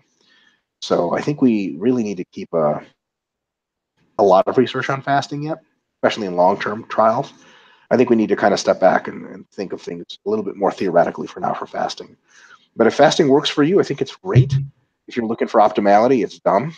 If you're looking to lose fat, keep the fat off, and be healthy, I think fasting's totally fine. If you're looking to gain muscle, you probably look in the wrong place. I was listening to Rogan a couple weeks ago, and they had GSP on there, and he's a big advocate for fasting. I heard it was a fucking disaster, that episode. Well, I guess it depends on what perspective you want to take. So if you are willing to accept the idea that fasting may have clinical or therapeutic benefits outside of performance, then maybe it's okay. If you are looking at it from the perspective that fasting does not have any therapeutic benefits and you're only looking at it from a performance standpoint, then it's a disaster. Absolutely. So I don't know. I don't think that fasting does anything magical. There might be select therapeutic uses for it for people with very, very specific GI related issues. Yes. I don't know that to be true. I suspect that's not GSP though, man. Yeah, I don't. Well, you train 8 hours a day. What the fuck are you fasting for? You out of your goddamn mind? Yeah, I think he was saying Canada for fasting. I think because it was. This is what he said, Mike. So don't shoot the messenger, right? But he said that when he was fighting Michael Bisping to get up to 185, as a 185, so that means he has to actually weigh somewhere around 210, 205-ish, right? For him, that was incredibly challenging. He was eating so much, and he ended up having all this like colitis and GI-related issues throughout the camp and afterwards. And intermittent fasting was something that helped relieve him of his issues. Could that just be a result of losing weight? Anyway, he lost weight. Right. Well, yeah, and that's not controlled. That's not controlled for hypocaloric high frequency approach. Totally right. It was just something that he did, which he found efficacious, which may be confounded by other things. But nonetheless, people jumped on it as evidence for fasting, and and of course, Joe Rogan, who is already pro fasting, was all over it. So, the thing is, it's like I think that casts shade on it at the same time, right? Where it's like there could actually be something good there that is now dismissed because of the way that you've presented it. Yeah. So that's what I worry about, where it's like, you guys might be like hyping it up so much and jumping on this bandwagon, you're actually overshooting an actual use of this strategy. Which I don't know, but that's who knows. But for performance, I think we can all agree that it's probably not a good idea. Not the best idea. Kevin Dunn says, "Hi, Docs. First time question asker here. Was it long time listener, first time caller, or whatever?" Oh, that's right. The radio show. Call in. No, don't like serial killers say shit like that. I hope not. I hope not. You're gonna shoot a laser through the webcam. First time question asker here. I have a question regarding running a maintenance phase. I've been running through 2 mesocycles in the physique templates while massing. When I complete the second mesocycle, I plan on running an 8 to 12 week fat loss diet. I'm going on holiday or vacation, as you Americans call it. I'm Irish. Excellent. For 2 weeks after I complete the last mesocycle of my mass, I won't have access to a gym for those 2 weeks. We don't believe you, Kevin, but fine. Not you came to the wrong place. While I know this 2 weeks off training isn't ideal, I'm wondering if these 2 weeks of holidays will serve as heat training resensitization phase, or will it be a good idea to run resensitization phase when I return for my holiday before my fat loss diet? Just start the diet right away. Any advice would be greatly appreciated. Well, you're going to lose muscle on your 2 week break from the gym, and then you're going to lose more muscle on your fat loss diet. So what I would say, come back to a 4 week phase of low volume training, regain the muscle you lost, solidify the muscle you have, and then do your fat loss phase. I wouldn't count that 2 weeks towards it will, for volume and training purposes, be great, but for your settling point and muscle mass retention, it's not going to be amazing. So I would still come back and train for a month, James. Listen, you fucking knacker. Yeah, we know what that is. Been to your country. That's right. To say that you are on holiday for 2 weeks and you will not have access to your gym, sorry, buddy. I'm calling you. It's a bit of a cop out. Are you going to Indonesia in the middle of the jungle with no fucking hotel? If you're going to Indonesia or Vietnam or something like that, I'll cut you some slack. If you're going to anywhere in the Western world or the remotely Western world, that's just not good enough, because you can drop in to any gym, right? And you might have twice a week. You might have to pay a fee, right? And that sucks. But you can do twice a week. So $20 times 2 is $40 per week. And you can hit your maintenance volumes for training, and you can actually do your maintenance, your post-mass maintenance, doing something like that while you're on vacation, and you will not lose a goddamn bit of muscle mass or any significant amount of muscle mass for intents and purposes. And then you can come back and do whatever you want. If you go on holiday and do nothing, right, and just say like, oh, I'm on holiday, fuck it, you will almost certainly lose mass. And as Mike alluded to, once you start that fat loss phase, you will lose more mass. So our recommendation, I think Mike will largely agree with me, is just drop in somewhere, do something. You can even just buy some bodyweight shit. Do some bodyweight stuff. You can even buy occlusion bands on Amazon, and you can just throw them in your bag. You don't even have to check them. You can just put them in your carry-on bag, strap them shits on, and you can just do push-ups, lunges, girlfriend squats, backpack rows, pull-ups, whatever you want to do. You can do all that shit, and it will be largely significantly better than nothing, is all we're saying. So don't let travel be a limiting factor. Mike and I travel for a living. Let me put it to you this way. We went to Singapore and there was a fucking Anytime Fitness in the building where our Airbnb was. How about that? Now, Singapore is a really well-developed area, right? So you might be like, man, I don't know about that. Okay, I've been to the Arctic Circle twice, not just once. Twice, and I've been able to lift in the Arctic Circle. You can make it happen. If I can do it in the Arctic Circle, you can do it just about anywhere else, especially if you're visiting the United States. If I find out that you are visiting the United States, Kevin, we're going to have issues. We're going to come find you. We're going to find you. Train. Make you train. I'm just kidding. But yeah, seriously though, kidding aside, make it happen. If it's that important to you that you took the time out of your day to post this question, just make it happen. You just need twice a week for roughly an hour, hour and a half each session. You're good. After that, you can do whatever you want. Yep. Marty okay, how the fuck you say this? I met this guy too. Marty McHugh? Mm-hmm. McGuh. Hey, legends. He's an Aussie cunt. Oh, he's Aussie. Damn it. You there still there, James? Tired of these Aussies. Boy, nah, I mean. Just wanted to say big ha is to Mike. What? What that means. For his recent venture down to Oz, was great to meet you in person. Thanks, Marty. You too. Hey, Hope to make the entire RP seminars next time. I guess he didn't. He just came to the big one, JMO. Oh, that's right. I forgot. You did do that one. All right, fair enough. Yeah.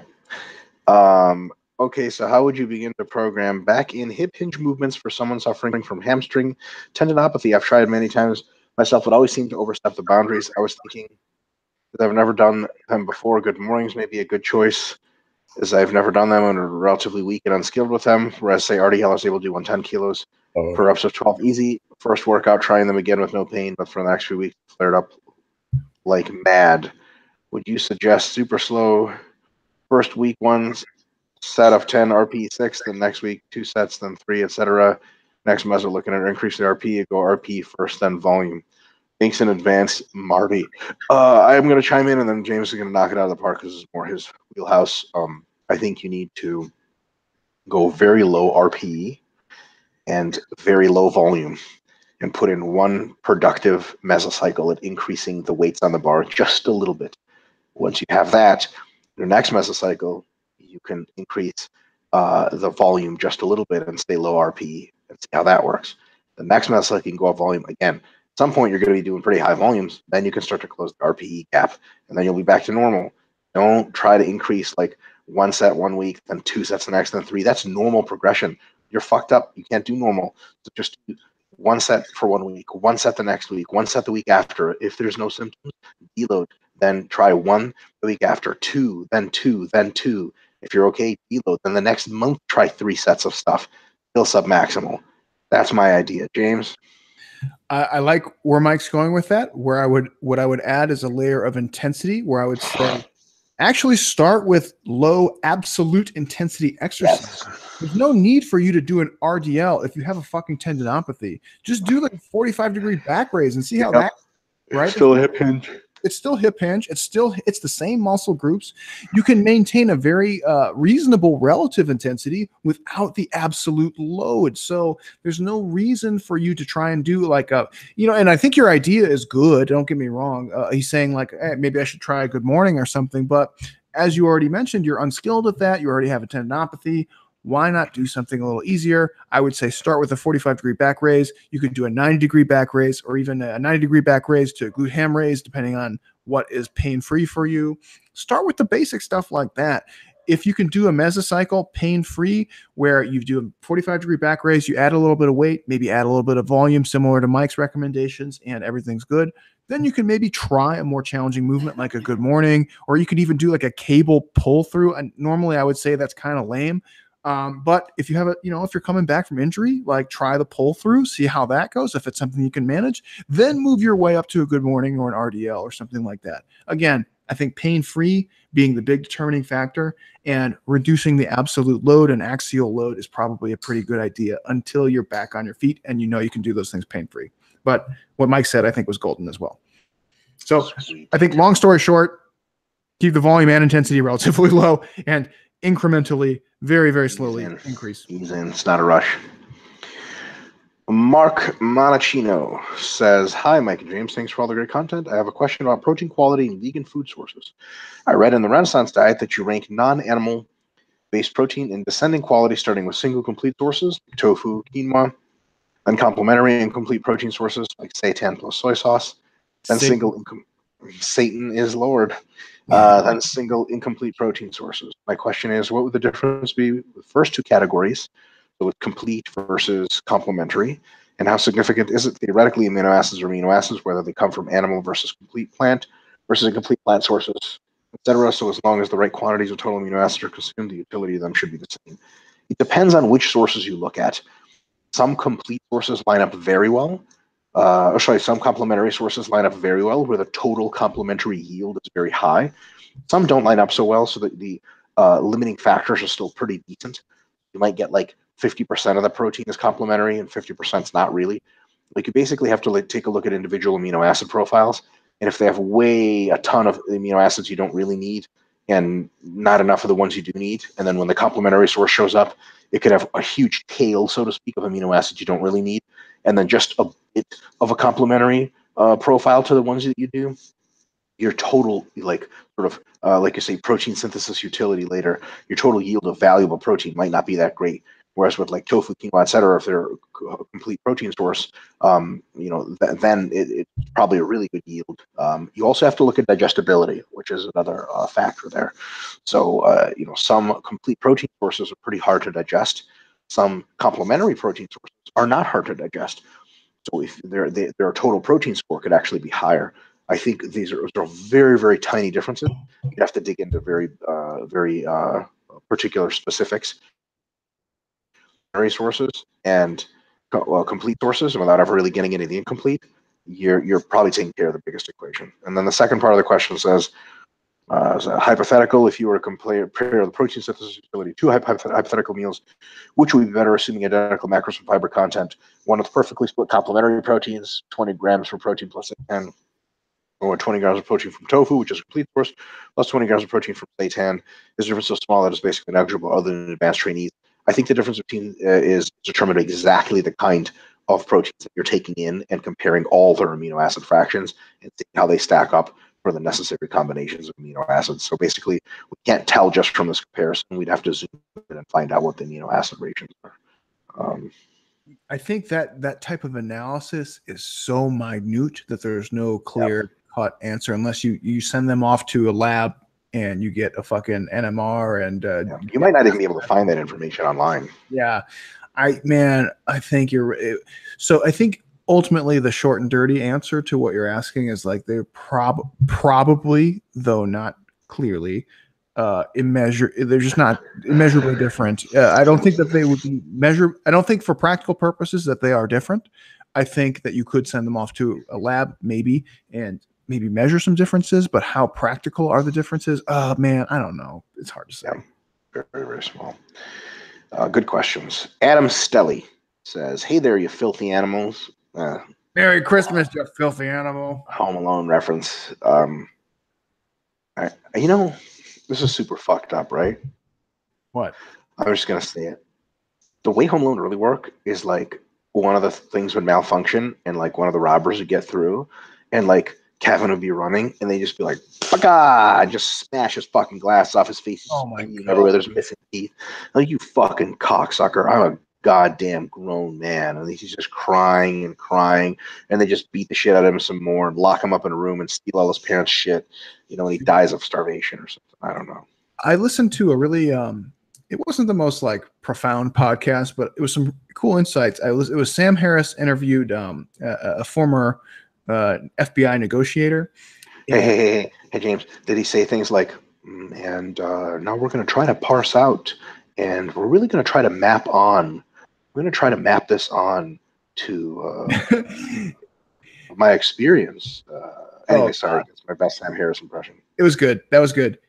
Dude, the guy he was interviewing sounded just like, what was it, Coach Steve from the Netflix show? Jesus Christ, that's not a good sign. Dude, you should listen to it because he would just be like, "That's a great question." So anyway, it sounded just like him. I couldn't stop thinking about it. But anyways, why did I even come to this? Hostages. Kevin. Oh, because what you were saying about the Home Alone. Yeah. He was saying that like in most hostage situations, if you try to flee from not just like a robbery, but from when somebody's actively trying to take you hostage for ransom, right? He was like, they won't blame you for the initial physical altercation, right? They're like, because in their eyes, like they would fight you back too. But after that, once you use violence against your captors, they will start beating the systematic shit out of you because their empathy is gone. Right now, you are just of monetary value to them. So if you try to walk away or run away, that's not a big deal. If you try to fight them again and again and again, they will become less empathetic and start beating the fuck out of you until an inch of your life. So you're basically your only value is that your heartbeat is still going. I just thought that was interesting. And Home Alone illustrates that point entirely, right? Can you imagine, like, Home Alone was it not set in Chicago also? Oh yeah, man. Right. So I'm like, I grew up in Chicago. Man, somebody would beat the fucking shit out of you. They'd pistol whip you, hit you with a shotgun, blow off one of your legs. They don't give a fuck. As long as you're alive, you're good. Yeah. The real Home Alone being filmed by RP. Right? Like, they're just like, oh, you know what? This blonde boy looks pretty good. I'm going for it. Such an unrealistic movie. I'm sorry if that was too much. Yeah. That's a ridiculous. Right, like that would have been walked over in so many ways, literally and figuratively.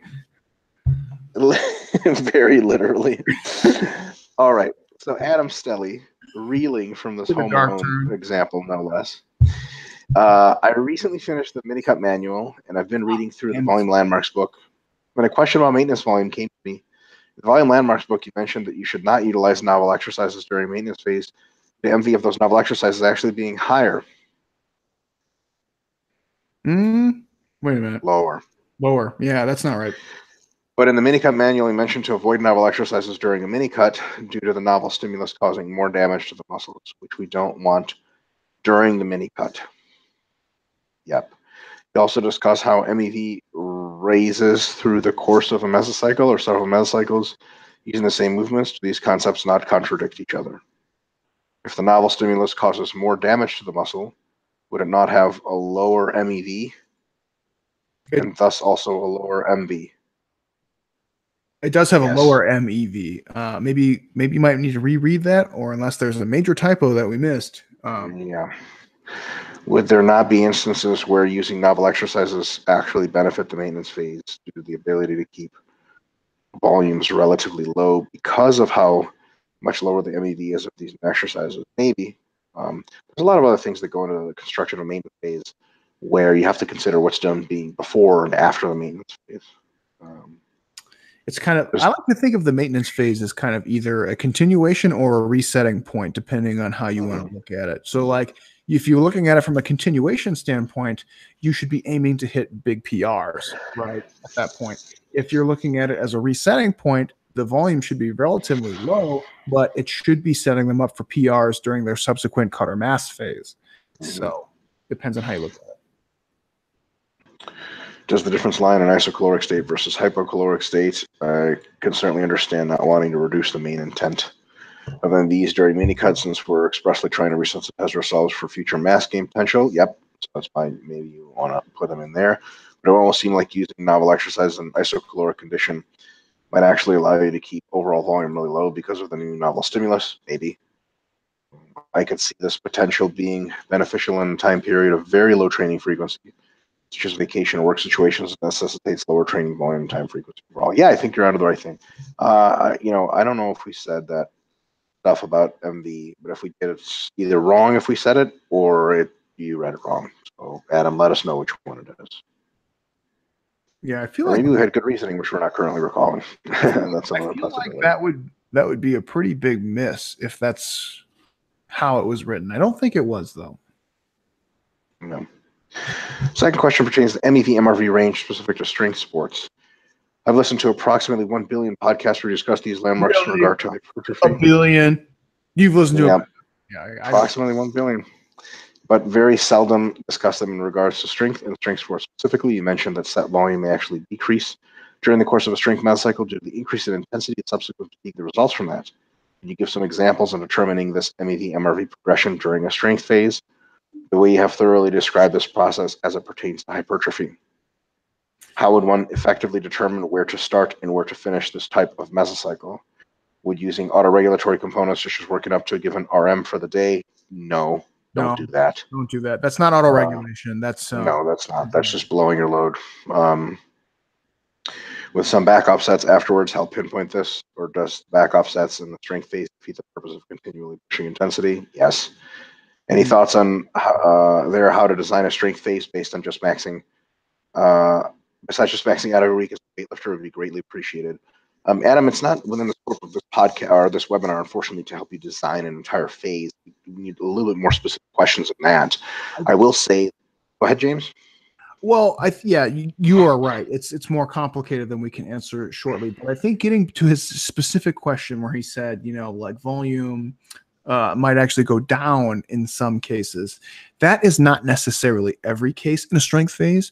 What Mike is essentially talking about, or I said Mike as if we didn't work on it together. What we're talking about is in a strength phase, what you might see is that set number doesn't necessarily go up at all, or I would say it's assuming just it doesn't change as the average value. Doesn't change, right? Or it's certainly not as profoundly as a hypertrophy phase. We can say that much, but probably doesn't change very much.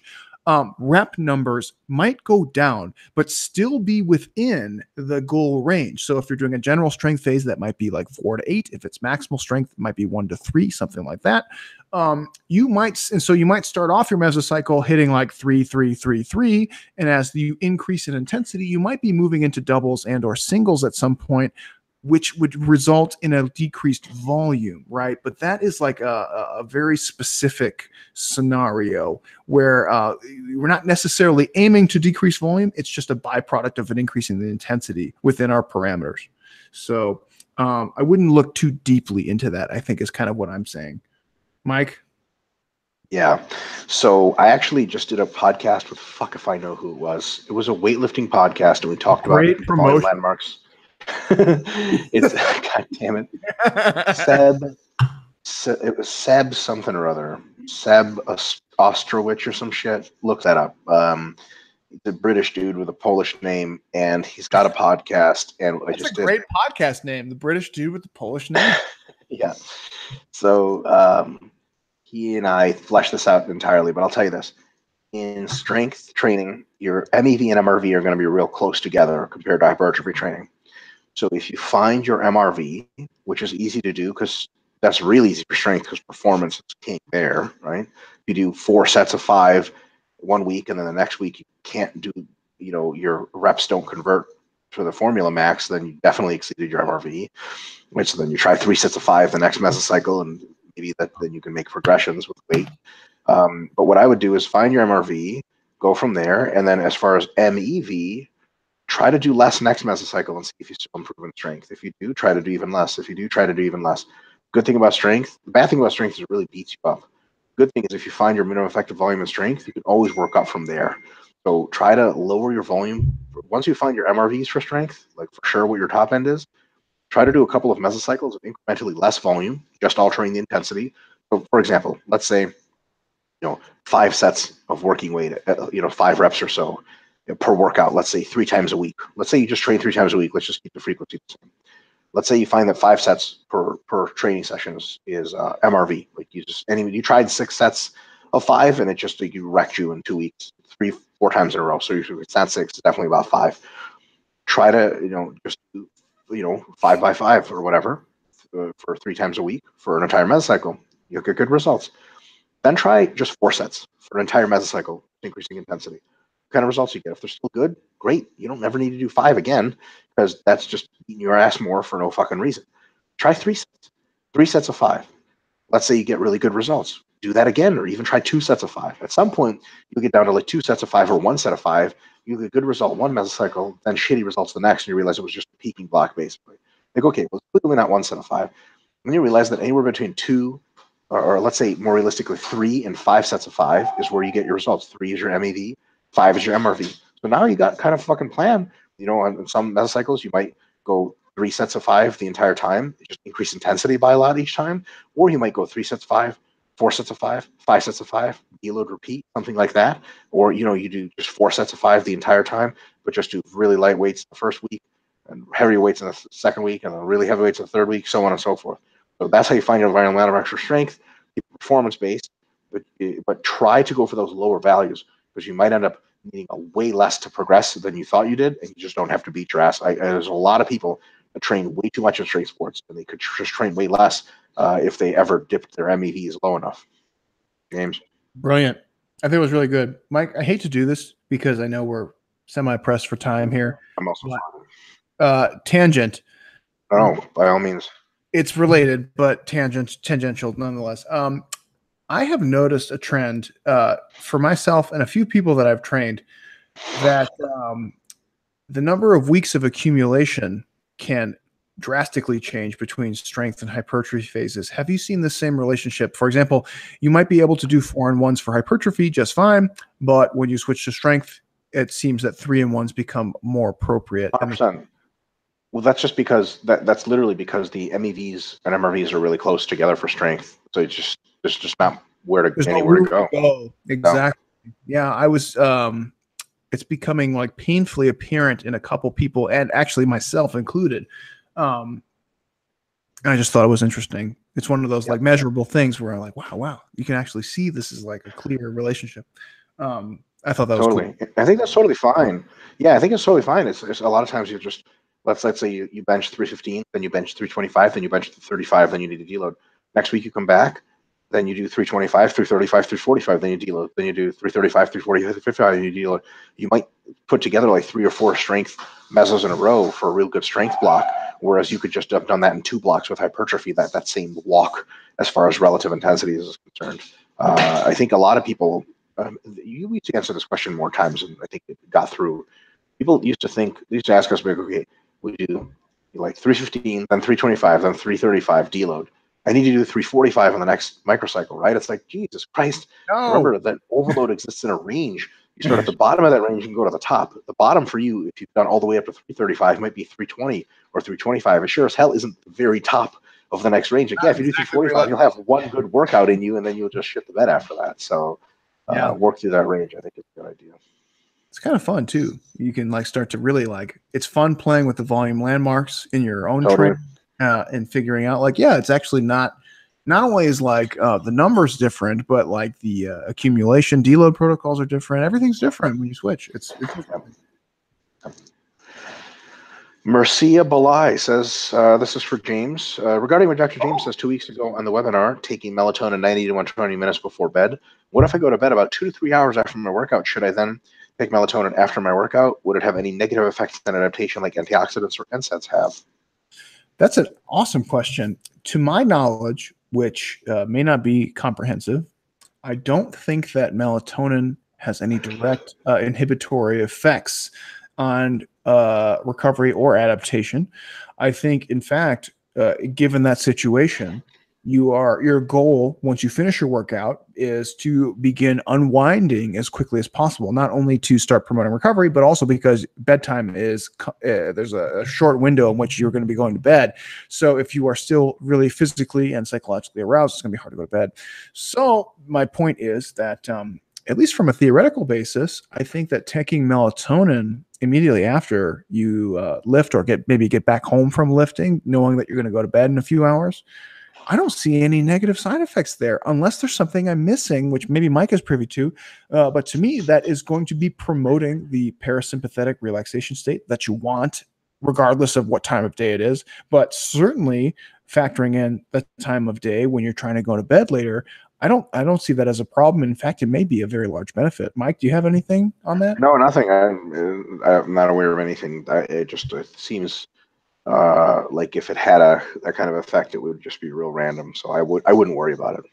It's one of those things that like there may be some weird like mRNA from some weird sub pathway that we don't know about which may be a conflicting factor, but I have a really hard time wrapping my brain around that one. At the current time, I would say we don't know. If we just look at like what are the goals of not only going to bed, but like post-training activities, it's usually to promote parasympathetic, which is rest, digest, and sometimes sex, wink, wink, sexual activities, which melatonin is aligned with. So I don't really see any problem with that. And I could be wrong, but no, I don't think that's a big deal at all. And, one thing I've noticed, sorry, I'm rambling. Mel and I have been using melatonin more and more lately because we've been traveling. Melatonin, exactly. there is definitely an individual time window. So for me, it's about 2 hours. For Mel, if she takes it too close to bedtime, she ends up having just like wild, crazy sleep, where she's like kicking and battling demons and Super Saiyaning in her sleep and like all this nutty stuff. And at times it's indicative of deep sleep, but it often results in sleep disruptions as well. So it's one of those things that's hard to give an exact timeline because you have to trial and error it based on your response. I know if I take it an hour before bedtime, it does not give me the desired response. If I take it 90 minutes to 120 minutes, which I feel like I'm pretty indicative of on average of what most people will experience, it works great. Mel is a freak of nature, unfortunately, and her experience is vastly different than most average person. So she will take it 2 hours plus before bedtime because she's just a wild woman. So try it, see what happens. If you have restlessness and a lot of sleep disturbances, move the time window back a little bit and play with it from there. That's what I would do. Good advice. Steven Gruber. It's like Hans Gruber from Die Hard. You know, Mike, I was thinking, it has nothing to do with Die Hard, I'm sorry, but his name is so Austrian. We need to go to Switzerland. Can we do a seminar in Switzerland? Can we do that? Yeah, sounds great. Fucking amazing. The Alps, etc. Yeah. Remember Salzburg? How pretty it was out there. Man, that was cool. Yeah, I feel like Switzerland, like nothing matters there. Like I guarantee you, everyone has a cigarette attached to their hand at all times, and they'll ask questions at the seminar, like, well, you know, it's just not that this matters or anything because nothing matters. But in any case, you know, what do you think about like training frequency? But that's nothing matters, you know. So we all know that volume is bullshit. But anyways, let's talk about volume. So, you know, training is bullshit and nothing matters. But you know. I remember, you know, Martin Burkhan. Yeah. You know who that is? Mm-hmm. Yep. Yeah. So I'm actually going to be doing a seminar in the Netherlands with him and a couple other folks in a bit. But I remember reading one of his articles on like how to eat like before you go to sleep, and he's like, and you know, after you consider all this, and I'm just going to do my Euro accent for him. I don't know how the fuck he says it. He's from Swedish, I think. He's like, you know, and after you consider all this, just remember that this is all this exercise stuff is just bullshit and live your life, you know, just have fun and fucking drink and get drunk and, you know, fuck hoes and shit. And I'm just like, wow, that was the most European way to end that article. Amazing. None of this really matters anyway, so whatever. Do you know how many times I've told that to my clients where I'll get like an email with like 1,000 crying emojis like, oh, I had a fruit by the foot and like I killed my daughter because I was so depressed. Like, dude, you do this for vanity. You do this for vanity and funsies, right? So that you can post like things on Insta. Like, who gives a fuck, right? Like, I understand like that you want to be adherent and you put a lot of personal value in this, but at the end of the day, right? Diet training stuff, it's mostly vanity and funsies. Come on, don't get so worked up. It's the Devil's Advocate, Keanu Reeves movie where Al Pacino said, "Vanity is my favorite sin." Wasn't that one? Yeah. That's what this is, though, right? Like people get so upset over some of this stuff, and it's like, dude, you just do this for fun. Like, why are you so mad? Right? I totally agree. Real quick note, I have to say this at some point in public to somebody. You know, like pretty much every movie I watch, I just rerun it in my head how it would work if somebody had Dragon Ball Z powers. I assume you do more or less the same. You can found so many movies where it's like, I don't know movie anymore. No. I just like remember when like in Devil's Advocate, like Keanu Reeves like got the gun and he's like shooting Al Pacino and like the bullets like hit him but nothing happens. He's like, oh, you know, he's doing this rope-a-dope Italian guy thing. I just what if Keanu Reeves just was Vegeta and not Keanu Reeves and he just teleported right into Pacino's face and smashed his fucking just broke like his cheekbone and like Al Pacino's just like he's the devil, like he knows he's the devil and he's bleeding out of his cheek and he feels the real pain for maybe the first time in like 2,000 years. He's like, and he just looks up and Keanu Reeves is smiling. He's like, you know, like, what do you make of all this now? And he's just like, like epistemological shock from being like, what? I thought I had everything under control, and now I'm a victim. What's going on? Is this guy gonna let me live? Can I even die? Apparently I can. Amazing. I would pay millions of dollars to see that movie. Humongous existential crisis in all but 3/4 of a second. I imagine him like shooting him and then being like, he just like throws the gun like, oh yeah, I forgot energy blast. Like that. And Devil's dead. The movie awkwardly ends with like, I guess he's dead. So anyway, credits. You should post your reviews on Rotten Tomatoes in the perspective of Dragon Ball Z Power. It's like, oh yeah, this movie sucked. It was terrible. There's so many plot holes. Like the Devil was underpowered. Keanu Reeves was underpowered. Everyone was underpowered. And if we're talking about the modern era, everyone has power meters on their eyes that they can look at each other and know like. Yeah. Be amazing. We could just spare the fight altogether. All right. You can call it Rotten Lunches. Trademark. Sweet. That's awesome. All right. Sorry, Steven Gruber. We if you had a way of figuring out when we said your name first, you would have waited 15 long minutes to get an answer. Hey, Ducks. If someone is a few weeks into their second or third mass meso and passes their body fat ceiling, what should be done? For example, if they're halfway done with week 3, but not yet had their MRV, or overreach, but past 15% or 17%. If they cut the mass training short at week 3, they're leaving some good training on the table. If they switch to maintenance calories, they will immediately beat MRV once and have to cut and deload anyway, or they could power through and put on some more body fat they're comfortable with, leaving more work for themselves in the next cut. What I would do in that case, even, is I would just gain at a very small rate of gains, train hard, finish out the meso, maintain, and go full long cut to get back to lean. James? Yeah, more or less the same. Keep going. You don't have to keep smashing like 2 kilos a week, and get really fat. Just gain a 1/4 kilo a week for the next 3 weeks, get your MRV load, and it'll be good training.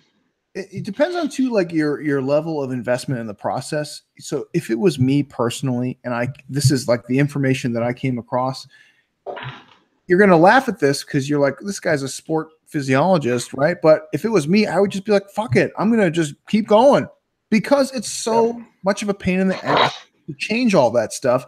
And then what I would do is feed back and feed forward into my next meso, right? Where I say like, okay, last time I overdid it. And I know I got to be more cognizant of that this time.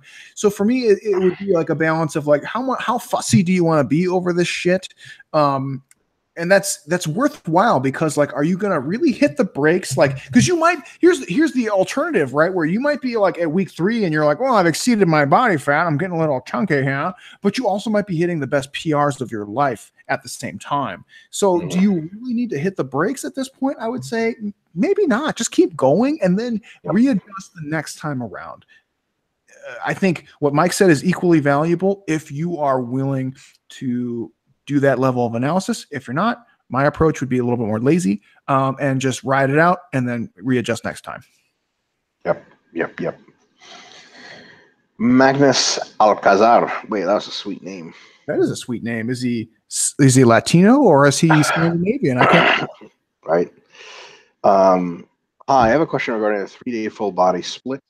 Why is the volume increase so aggressive? In all the podcasts, Mike are recommending starting at MEV and increasing slowly up to MRV for the 3-day template. The increase, Mike are recommending. For the 3-day template, the increase is 6 sets per week. Okay, that's not accurate. Wait. There is no increase. It's auto-regulated. You can increase up to 6 sets a week if you rate everything +1, but you don't have to. It also starts very high in volume for back and chest. Also, if you choose chest exercises in all the spots where they are available, back starts to like overhead pressing and stuff like that. I think. Back starts at 18 sets in the first week. If everything is rated 1 the next week, the weekly volume is 24. Now, is it possible that one already in the second week, because it could very well be somewhere 18 to 24? What's the thought about this programming? Well, the first thought is those templates need to be updated, and they will soon. The second thought is when you're just training 3 days a week, you got to train pretty fucking hard to make gains, and we just smashed the volume in as much as we could. Because you're training only 3 days a week, some of that volume is going to be pretty junky. So those 18 sets aren't exactly the same 18 That's if you had way more energy to do them in more isolated workouts. 8 sets of back split into 2 workouts or 3 workouts a week, where you don't do anything but back and maybe some bicep works. In a 6-day program is super high quality work and very fatiguing. 18 sets of back in the context of doing everything else you do that day, it's not the same 18 sets. It's the same on paper, but the total reps, total relative intensity is way, way lower. And the ratings take care of themselves. Look, if you're really close to your MRV at 18, you're not going to rate everything a 1 by definition. So you'll slowly creep in. And the real answer is these are templates. They're super averages. What you can do is get the template and then change all the initial sets or make a copy of your template, change all the initial sets to something you think is more reasonable, then run it from there. Some people really do have MEVs that are pretty high, and take it into context the fact that it's not really hard training all the time. I would put that in there. But so that's all I have to say about that, James. Yeah, the only other thing I would add is that if you find that this is either like time prohibitive or, you know, just unreasonable in terms of effort, at that point, it's worth going up in frequency in terms of days per week. Yeah. Your point is well taken in that, like, yeah, it's kind of ridiculous on those 3 days, but you're only training 3 days. You're actually training fewer days per week than you are than you're resting. Not training. You're not training, right? So it's like, oh yeah, you got to make up for that. So that's the problem with the 3 day per week. We made the template because it is a valid timeline that people do need and value. But yeah, you better believe it. Those workouts are going to take you like 2 hours, maybe even more. Yeah. That's just the nature of it. So if that's not okay with you, understandable. Just go up to 4, 5, 6 days per week and see what's more agreeable to your schedule. Yep. John Podosiak says, Podosiak, I guess is how you say it. Podosiak. John, if you ever go to Russia, your last name, though it doesn't mean anything bad, sounds like a swear word.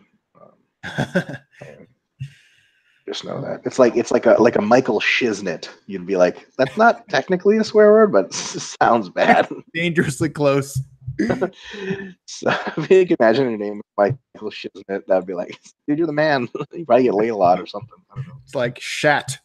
Like, yeah. Oh my God! Wait. There was a guy we used to train. Nick and I as personal trainers. I forgot what his first name is. We'll just say it's Michael for convenience. His last name was Schatz. Like, was it really? Shatz. Amazing. Oh, it's got a Z too. That's even better. Yeah, he was of course Jewish, which made the whole thing 50 times better. Shates. Do you have an umlaut over the A, or was it just regular? No, just regular, unfortunately. Yes, the past tense of having shat yourself. Oh boy, I'm with the. All right. Got the shats again. All right. What's up, guys? Mike recently watched an old RP video of you squatting 400 for 5x10 followed by reasonable amounts of puking. I don't know. I debate you on how reasonable that was. Yeah. Rather unreasonable. Briefly restored my faith in humanity.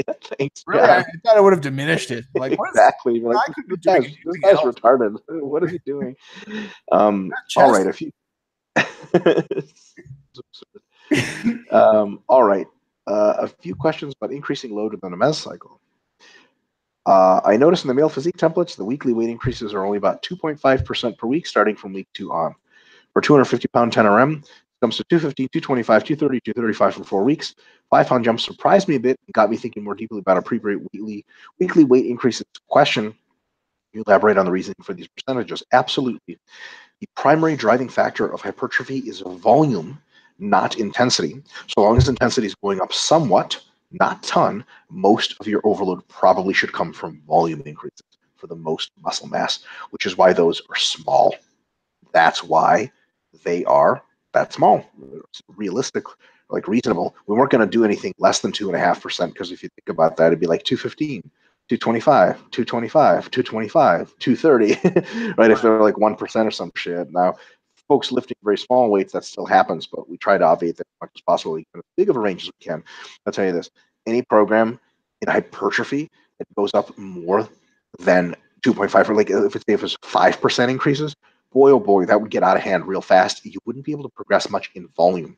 Now, in a strength, you often do make bigger jumps, like 5% jumps, because intensity jumps are the primary driver of strength.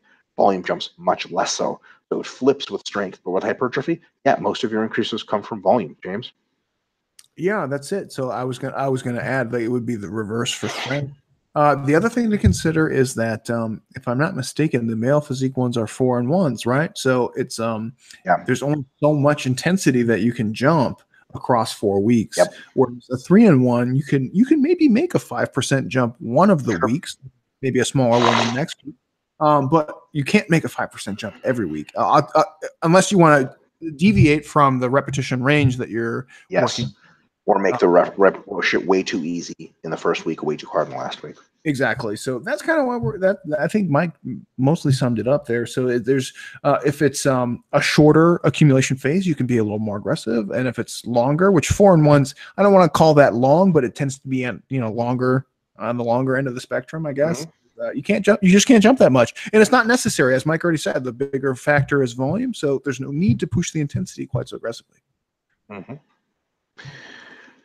Number 2, since the RP approach typically progresses 3 variables week to week, volume, relative intensity, and load on the bar, it seems like fatigue will rise exponentially through meso. So quick clarification.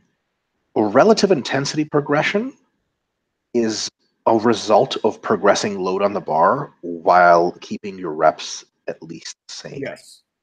So I wouldn't count those as 3 separate ones. They're actually quite interrelated. But yes, we do progress on those 3. It seems like fatigue will rise exponentially through a meso. Therefore, progressing all these variables in a linear fashion might not be reasonable. Correctly, if I'm mistaken. I wonder if in my own programming I'm increasing weight too rapidly week to week. Question: you think it is reasonable to be most conservative with increasing load versus relative intensity and volume number of sets? I think here. So we're dealing with some constraints. We can't start with a volume lower than minimum effective volume, and we have to go up to MRV or so. That's one constraint. Another constraint is we can't start with an RIR of any less than 4, and we can't end with an RIR of any less than 1 or 0, right? Because then it would just, or any more than 1 or 0, or any less. We can't go beyond failure, and we can't stop too short of failure. That would just be like, why didn't we go further? And once those constraints are in, that determines how our load progression is going to go. Right? So we can ask ourselves, how much load, so how many weeks of time can we buy ourselves if we go from MEV to MRV? Let's say it's 4 weeks. Okay, great. Coincidentally, that also happens to be the RIR, week 4, 4, 3, 2, 1, RIR. Okay, all right, we got this really good. Then how much load can we progress to still hit all of that? Well, there's your 2.5% answer. Not much. Right? If we had a shorter mesocycle, like we were talking about earlier for strength progression, we could put more weight on the bar. If we didn't up our volume, we could put more weight on the bar each time. But once we know that we have a volume progression to hit and an resultant RIR progression to hit, then we know that our loading can't be super extreme. Remember, the goal with hypertrophy is to get stronger with reps over long times. But mostly it's about putting lots of quality work in with the mesocycles. That's what makes you big.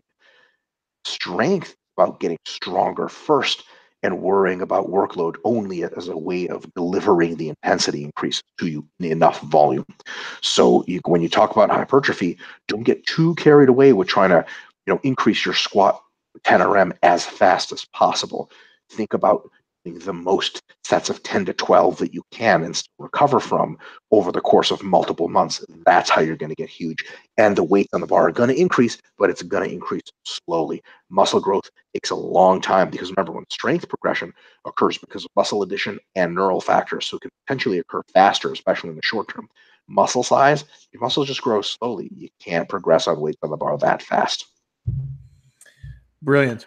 The only thing I would add is that I think people love to jump. So he's basically saying like, okay, absolute load, relative load, and volume, right there.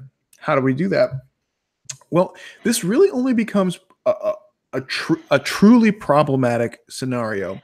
And I can only think of 2 distinct scenarios, maybe 3. Mike, correct me if I'm wrong. When you're dealing with strength sports athletes who are seeking to gain muscle mass. So Mike's roommate, Charlie, is a great example. right? So in order for Charlie to get stronger and have a better total, he needs to have some combination of both strength training and muscle gain training throughout the year. But in order for him to gain muscle, he has to actually lift like really gigantic fuckloads of weight, which might inhibit his ability to accumulate high volumes. So at that point, there might be stratification of repetition ranges in order for him to actually achieve high volumes while maintaining a reasonable intensity. I think people tend to jump to that conclusion prematurely for beginners and intermediates when it is not necessary. So what Mike already described is 100% true. And again, the volume is the bigger factor. There's no need to worry quite so much about the absolute load, so long as the relative load is good and the volume is progressing.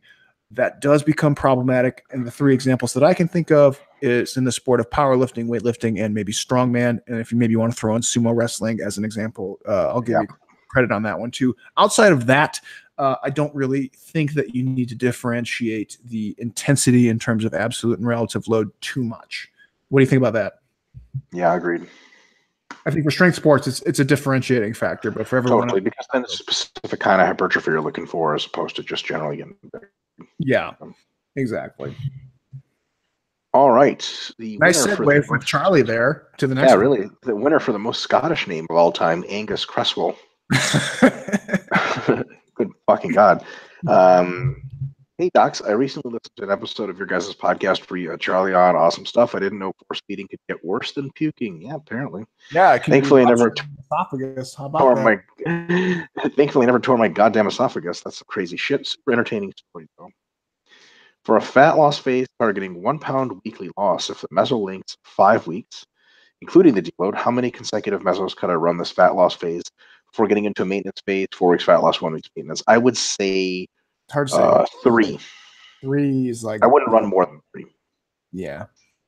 Because that's 5, 12 weeks of fat loss with a total of 14 weeks of dieting.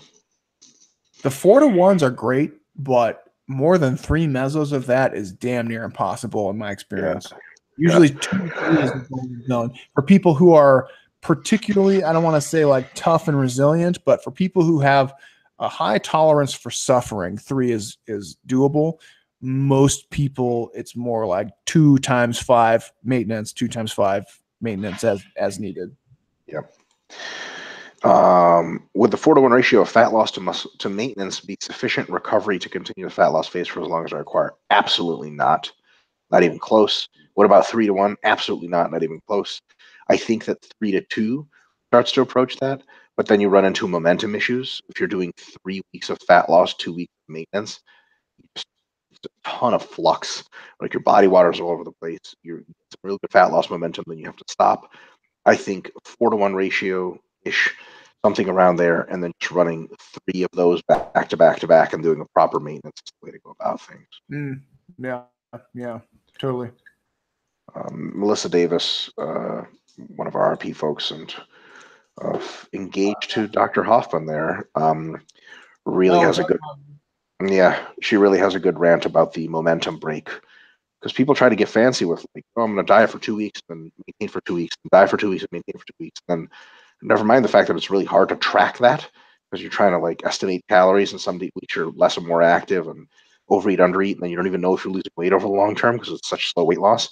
It's demotivating because you're not seeing really good changes. Like, okay, so you do a month of that, that means you've really only done 2 weeks of fat loss. So after a month, you can't tell shit. You do 2 months of that, and you've sunk 2 months into the plan, and you've only really had a month of fat loss. Maybe, let's say one of the weeks you fucked up, you had 3 weeks, barely can fucking motivate at all. And also there's the, not the motivational momentum, but the process momentum, right? Like you make your meals, you lose weight, you make your meals, you lose weight, you get really excited about seeing the results, and all of a sudden you're doing real well for yourself. You got to keep that going until you not exhaust the process, but start to really strain it. And I think it's really good to have multiple weeks that strung together, as opposed to trying to take too many breaks too goddamn long. It's almost the equivalent of like, you know, when you have a good work week, like working on a project at work, you're like Monday, getting the organization going. Tuesday, the team really starts clicking. Wednesday, you're just making drafts and charts and plans and proposals. Thursday, you're kicking it. It would be like Wednesday that the boss comes in and it's like, hey, you guys are doing a great job. We're going to take a retreat Thursday, Friday, Saturday, Sunday, and we're gonna come back. You'd be like, Jesus Christ, can't we just finish this thing? Like we're kicking ass. You'd be like, no, you guys need your rest, and it's no, we don't need it yet. God damn it! So you don't wanna split up the workload too much because it's real confusing. Oh, okay, great. Oh, Mike, it's Mel was trying to yell at you, but she was outside of the range of the microphone. She wants you to know it's pronounced process. Process is the process of dieting. Anyway, all right. Follow up on last time. I think Mike's onto something with the whole being lighter for frisbee. For me, it's constantly an internal struggle between big and being able to run well. Yep. I'll lose some body fat after the season ends. Try out some jump rope. Oh, Dr. Hoffman's jump rope protocols. Yeah. Is he talking about ultimate frisbee? Yes. Yeah. So ultimate frisbee, not unlike many sports, is subject to power to weight ratio. So there are diminishing returns on being big and strong, believe it or not. And it's something that Mike and I rarely advocate for. But there is a point where being too big and too strong can inhibit your performance. So we usually look at like how well you can move and how fast you can move relative to your body weight. And ultimate frisbee, I can't think of outside of gymnastics, I can't think of another good example of power to weight ratio sport. You just need to be able to be fast and explosive and not run out of gas or be too slow at some point. And that's all interrelated. So it's an interesting topic for sure. Mm-hmm. All right. Martin Kumaru says, hello, I've been wondering about something. I've been doing metabolite work and it has been mostly manageable. However, my biceps are giving me trouble. An example is when I'm doing incline curls, if I get 27 reps on my first set, 17 on my second, 12 reps on my third. Any more than that, and I have to lower the weight for it to still be metabolite work. During the last 1 to 2 weeks of my metabolite meso, because of the high volume, I ended up curling 50 to 60% of the weight I did during the first set of curls. When I am 2/3 of the way through my curling volume for my back and biceps day, it is affecting my back work as well. On all sets except the first, biceps give out before my back does.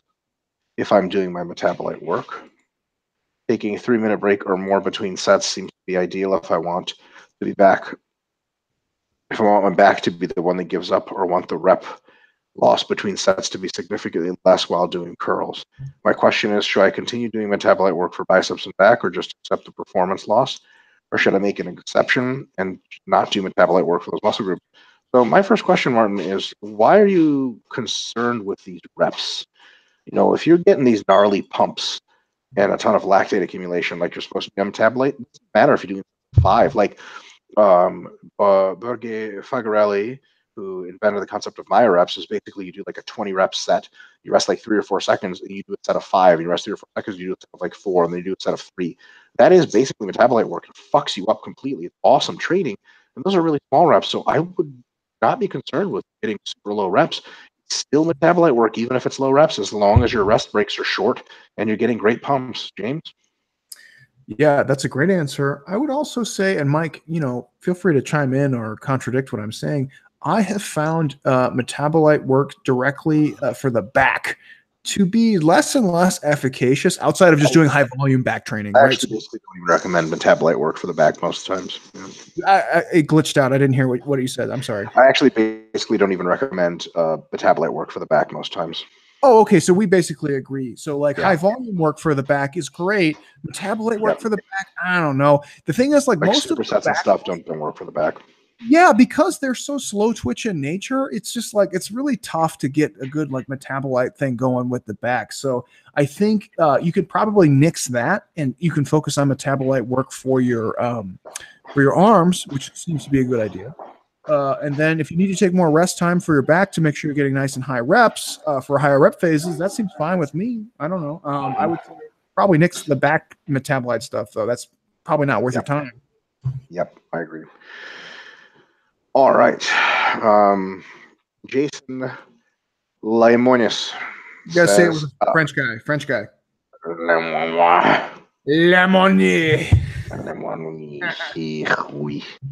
I'll second this question. And so he could be French, he could be Greek, or he could be Latvian. Oh, those are all true. That's a tough one. I like French guy is my favorite. Yeah, for sure. French guy wins. What is this point of being named Jason? This is not even a real French name, no? We do not So, pronounce any of our letters. not as this matters anyway. All right. I'll second this question in regards to the fasting. Ugh. Also, add the following. When would be the best time frame to do a 48-hour fast to minimize losses and recovery/progress? Never. I got a good answer for that. Hold up a sec. I would assume that following a deload week would be best due to the decreased stimulus that would need to be recovered from. Thanks. Jason, here's a good idea for a fast. Go find an expressway, fast rush hour traffic, drop into that motherfucker. Just end it all. Just kidding. Jesus. Total joke. Oi, Jason, you. No, but on a serious note, What was that movie where he like couldn't? He had to like keep his heart rate up. Crank. Crank. Yes. Yes. I saw a porn version of Crank recently. Wank. Yeah, it wasn't actually called that. It was just like Crank Triple X. Funny enough, they didn't. Never had a chance to do the alliteration. You should have directed that. What did the guy need to keep a boner going for? Like to he needed to like keep fucking to stay alive. Yeah. That's amazing. Yeah, which they did in the Crank movie too, but it, just because it kept his heart rate up. Jesus. So, what would be the best time to do a 48-hour fast? Never, because 48-hour fast just probably doesn't do anything good that other things like a hypocaloric diet and high training volumes can't do. But if you had to do one, I would say plane crash in the middle of a deload week would be my guess, because then you could still recover from that in the last couple of days of the deload week, but it wouldn't fuck up your training. I mean, if you do that anytime during a training week, it would really suck. I don't think it's so difficult for me to sort of pick, because 48-hour fast is so antithetical to the entire training process. It's basically asking, like, when is it good for me to miss like 2 nights of sleep? Like, the recovery sync sucks. It just sucks all the time. Definitely don't do it in like week 3, because then your week 4 will be bad, right? So definitely don't do it before accumulation. Don't do it during accumulation. The downside of doing it during deload is you might not reduce as much fatigue as you wanted. If you do it in week 1, you might set up so much fatigue that and your mesocycle ends up shorter. I would say the middle of the deload week would be my guess. I don't know, James. What's your guess if we had to? It's bad. It's like those poor Thailand kids who are stuck in a cave. That's the best time to do it. Why? Because you don't have a choice. Why? I'm not trying to be a dick, but like, there's no benefit to it. Why would you? What is the incentive to fast for 48 hours? That's what I want to know. Yeah, I just wouldn't do it. If you heard some stuff, Jason, come back at us with some stuff you heard about benefits. We can evaluate it. Yeah, there's just so much negative associated with that it's literally like you said, Mike, like asking somebody to not sleep for 2 days. Like, why? Yeah. What do you gain? Nothing. You just gain a bunch of shit. Yep. All right. Corey Peterson says, "Hey, docs." Ha. This one's for Dr. Mike. Well, fuck you. I'm going to go take a pee then. Cool. I have a growing problem. Like my prostate is large. Yeah, apparently. I pee a lot. All right. This one's for Dr. Mike. I saw your post this morning on Instagram about assisted pull-ups in your program. I had a few questions pertaining to that post. First off, I was curious as to how you would rate the assisted pull-ups in comparison to lat pull-downs. I like them better. I feel my lats better. I get better pumps. So I like them better. But some people like pull-downs better, so nothing definitive. I know you've talked numerous times about how great pull-ups are as opposed to lat pull-downs, for sure. And I was wondering if the assisted version included that. It doesn't. I think it would like somewhere between it. Also, how do you progress the assisted pull-up from week to week? Sets, reps, less assisted weight on a weight stack, etc. Yeah, correct. All that. It really depends much more on the context of the mesocycle. But sometimes I usually add sets, and sometimes when the weight stack has these big increments, I'll add reps. So like I'll do like 150 pounds of assistance. I'll do for an average of 10 reps per set, and then the next week I'll do an average of 12 reps per set, and I'll do an average of 14. I'll do an average of 16, and then I deload. And then when I do the second mesocycle, I use 135 pounds on a stack or something. But if it's small stack increments, I might increment, put them in like that. And then finally, in the male physique templates, if I select assisted pull-ups with my 10RM, plus the weight stack, 10RM, or my body weight plus the weight stack 10RM, when inputting the template. Hope this makes sense. Yeah, you got to get tricky with it because it's really hard to program that into a template.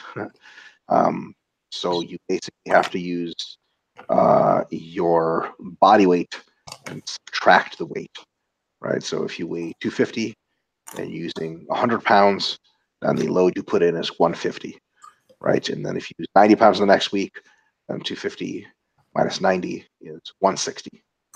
Hopefully that makes sense. I'm impressed. You got a question, a day of question from Facebook. Yeah. That I did assisted pull. The assisted pull-up question. So I posted a video of me doing assisted pull-ups, which I have before, but I guess it has a bigger following now or something. There's one guy's like, "Ha, I'm finally stronger than you at something," and I'm like, "Really? What's that?" And he's pull-ups, and I'm like, "Really? You are?"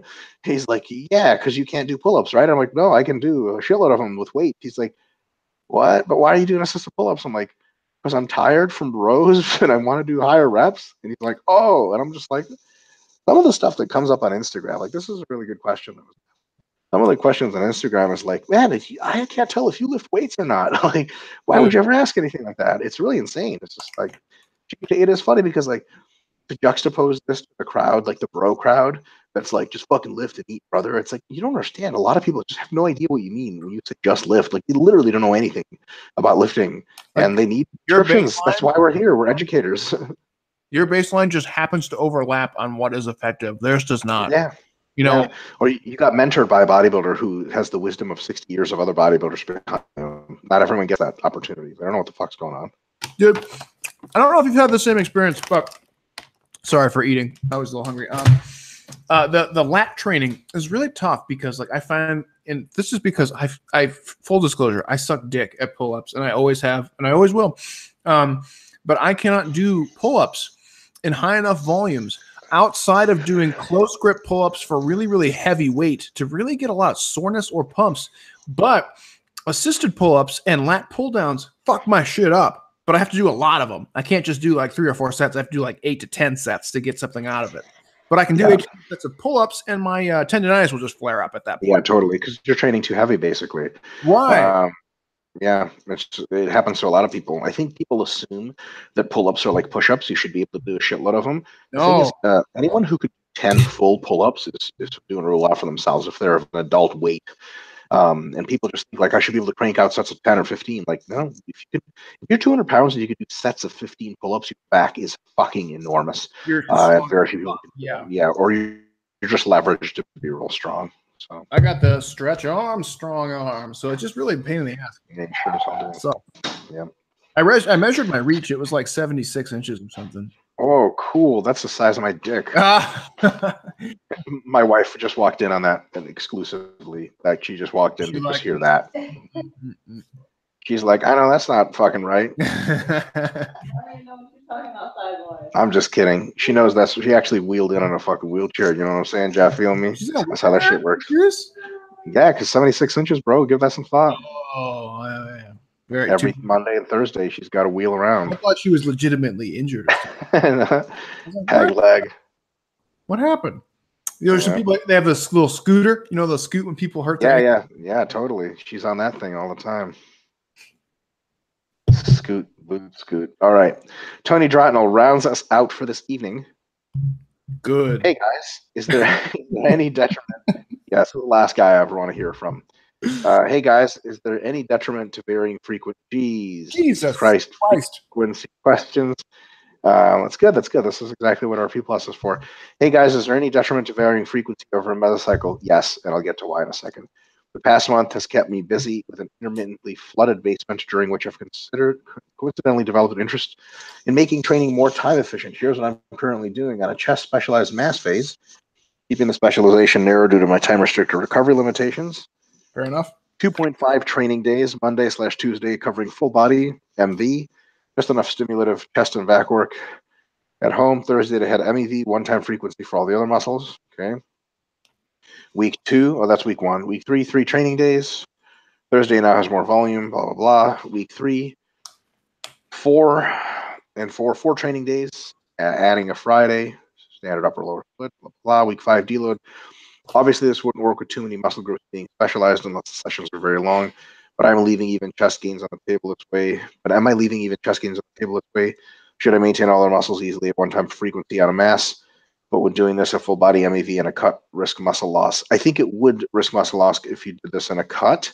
But I think that in your special case where your sort of life gets better and you can train more frequently as the weeks go, I think this is very intelligent. Goes into the James Hoffman example of frequency as a way to increase total weekly volume. When your first part of the question is there sort of any downsides to periodizing frequency or altering frequency throughout a mesocycle? Time for some real science shit. We don't. So anyway, you need to train and shut the fuck up. But when you're done shutting the fuck up and you start thinking, here's what you can think about. Your situation is a needs-based increase of frequency to address a volume problem. Sounds great. Another way to increase frequency would be based on recovery. For example, it's really the same thing as addressing a volume, but let's say you train biceps for the first time and they get super sore, so you only train them once a week. The next week, you don't get a sore, so you train them 1.5 times a week. The week after that, you train them twice a week. The week after that, 3 times. So instead of altering the volume per session, you could alter the frequency. That's totally fine. What we don't like to have happen is a non-needs-based alteration of a training variable. And what that does, here's intellectual shit, is it increases the stochastic nature of the program. And this is something Broderick Chavez, my supplement coach, talks about all the time. Your program should be exactly as simple as you can possibly make it to allow for it to have the maximum effect and no more complex than that. Why? Because the more variables you alter in a program, the more it has cascading, almost fractal-like effect on everything else. Yeah. So people have asked us ridiculous questions over the years. This is not one of them. Nobody really in RP Plus asks questions like this. Sometimes people would be like I want to do frequency like 1 week, and then another week I want to go lower frequency, but then I want to shock and go high. It's like, how can you tell if you're going to be healing on time if you're altering your frequency by these huge margins? They're like, well, I can't. Start out with something you can do, slowly increase it. When you get too much fatigue, reload, repeat. Keep the training variables as stable as possible. When you make a change, make it to 1 or 2 variables at a time. Make it, again, things start from a safe place that you know and slowly encroach into the unsafe, into the unknown. If you start to alter frequency all the fucking time for no goddamn reason, you have to mend that with total volume. You have to mend that with recovery demands, so on and so forth. If you don't have to alter frequency, don't alter frequency, because we know it's not a huge independent variable. Why the fuck would you mess with it? It's like people who want to do a different squat stance, or even easier example, bodybuilders that do different set of exercises every time they hit the gym. One back workout could be amazing. The next back workout could be a total sham because you just picked the wrong exercises. How the fuck would you know if you? How can you repeatedly get good back workouts? Just remember, a good back workout isn't just to hit you well; it's that it heals on time for you to do your next back workout, which is also going to be good. Sometimes, if you do a different back workout, you could just be not healed at all, and the next back workout you have to change. And then the other times, it could be such a shitty workout that you have to train back 3 or 4 days earlier than you thought. It's a bad idea. So what I would say is frequency should only be altered based on a need, not as an independent manipulator variable of itself, because you increase the stochastic, the randomness nature of the program. So you also have some downstream effects. You're not going to know what to do. Our professor at East Tennessee State, we got our PhDs, Dr. Bill Sands, talked about this all the time. Injecting needless variation into a program is a real bad idea. James? Yeah, that was ultimately my point, but you beat me to it, where it pains me to look at this, although what you're doing, given the constrictions you have, is not inherently bad. But what I would say is basically what Mike already said, is try to keep your consistency as high as possible. Like, if you don't have to do wacky stuff, don't do it, because now you have no idea which of the variables are actually being most influential to your progress, whether it's muscle gain or strength or whatever. So I cringe a little bit looking at this, because this is not how I would recommend that you train all the time. But given your situation and, having trouble with flooding and whatnot, yeah, it's fine. I would also say, as an alternative to doing this, just table your mass for a little bit until you can do more normal training, because this is fine. Yeah, it's like inherently not great, I would say. It's okay, but not great. So why not just do maintenance, and you can always kind of mini cut back into mass if you put on a little too much fluff. But this is one of those situations where I'd say, why are you massing right now? It's an unfortunate time at your life. There's no need. It's just a lower priority thing. So maybe think about massing at a different just give time. that some thought. Yeah, it's too late. So this is like, it's like hindsight's 2020, of course, right? So I understand that this is probably going to fall on deaf ears to some extent, but just for the future reference, like just because you made a plan doesn't mean that you can't alter the plan. And like one of the things that we talk about when we do our, like recovery and training stuff is that you don't have to just do periodization and pre-planned strategies or auto-regulation. You can do both, right? And so this is one of those situations where you can auto-regulate your training plan a little bit, be like, I was supposed to mass. My house is fucking flooded and I'm dealing with all this bullshit. I'm going to just hold off on massing, maintain a reasonable body weight. I can reassess it later. If I have to mini cut again, I can do that. And then I can mass later when I know I can train 4 or 5 times per week and not have to do all this crazy shit. That would be my preferred method if you were to ask me. But I think what you're doing right now is okay. Not great, but okay. Given the circumstances, it's okay. Agreed. So yeah. JMO, I think. Do we have any live streams? I didn't check the live ones. Let's check it. Actually, not even fucking logged in on live. Let's see. You want me to? I got it open.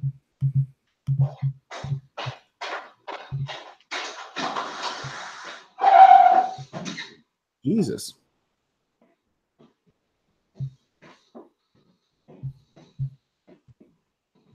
You want me to start us off here? I can actually. Got it? Oops. I like the and Jared Feather. Jared's not around. Yeah. My bad. I thought he was gonna be, but oh well. We lied. No, Jared. I can read these off. Cool. All right. Let's see. James Surace. I really enjoyed the mini cut manual. I especially like the section of graphs on how to periodize mini cuts in the long-term hypertrophy plan. Thanks so much. Jared and I are really proud of those, and they will be making a comeback in a variety of other presentations, and eventually the hypertrophy book, which will be released, and I have no idea, so don't ask me about it for a long time. Ansuman Radhakrishnan says, thanks a bunch for all your answers. Your explanation of frequency and how the vast majority of past and recent studies support it made me curious about which topics you think the opposite is true, i.e. more research and time is needed before we fully understand them. I think frequency is one of those, actually. Of course, that's a super broad question, but basically what research topics are exciting or interest to you guys?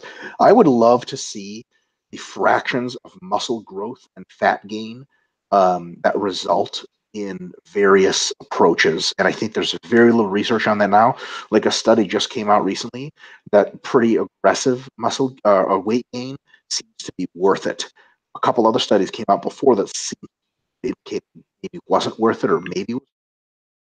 So like Lyle McDonald had this rant where he summed 2 studies, which is fucking ridiculous.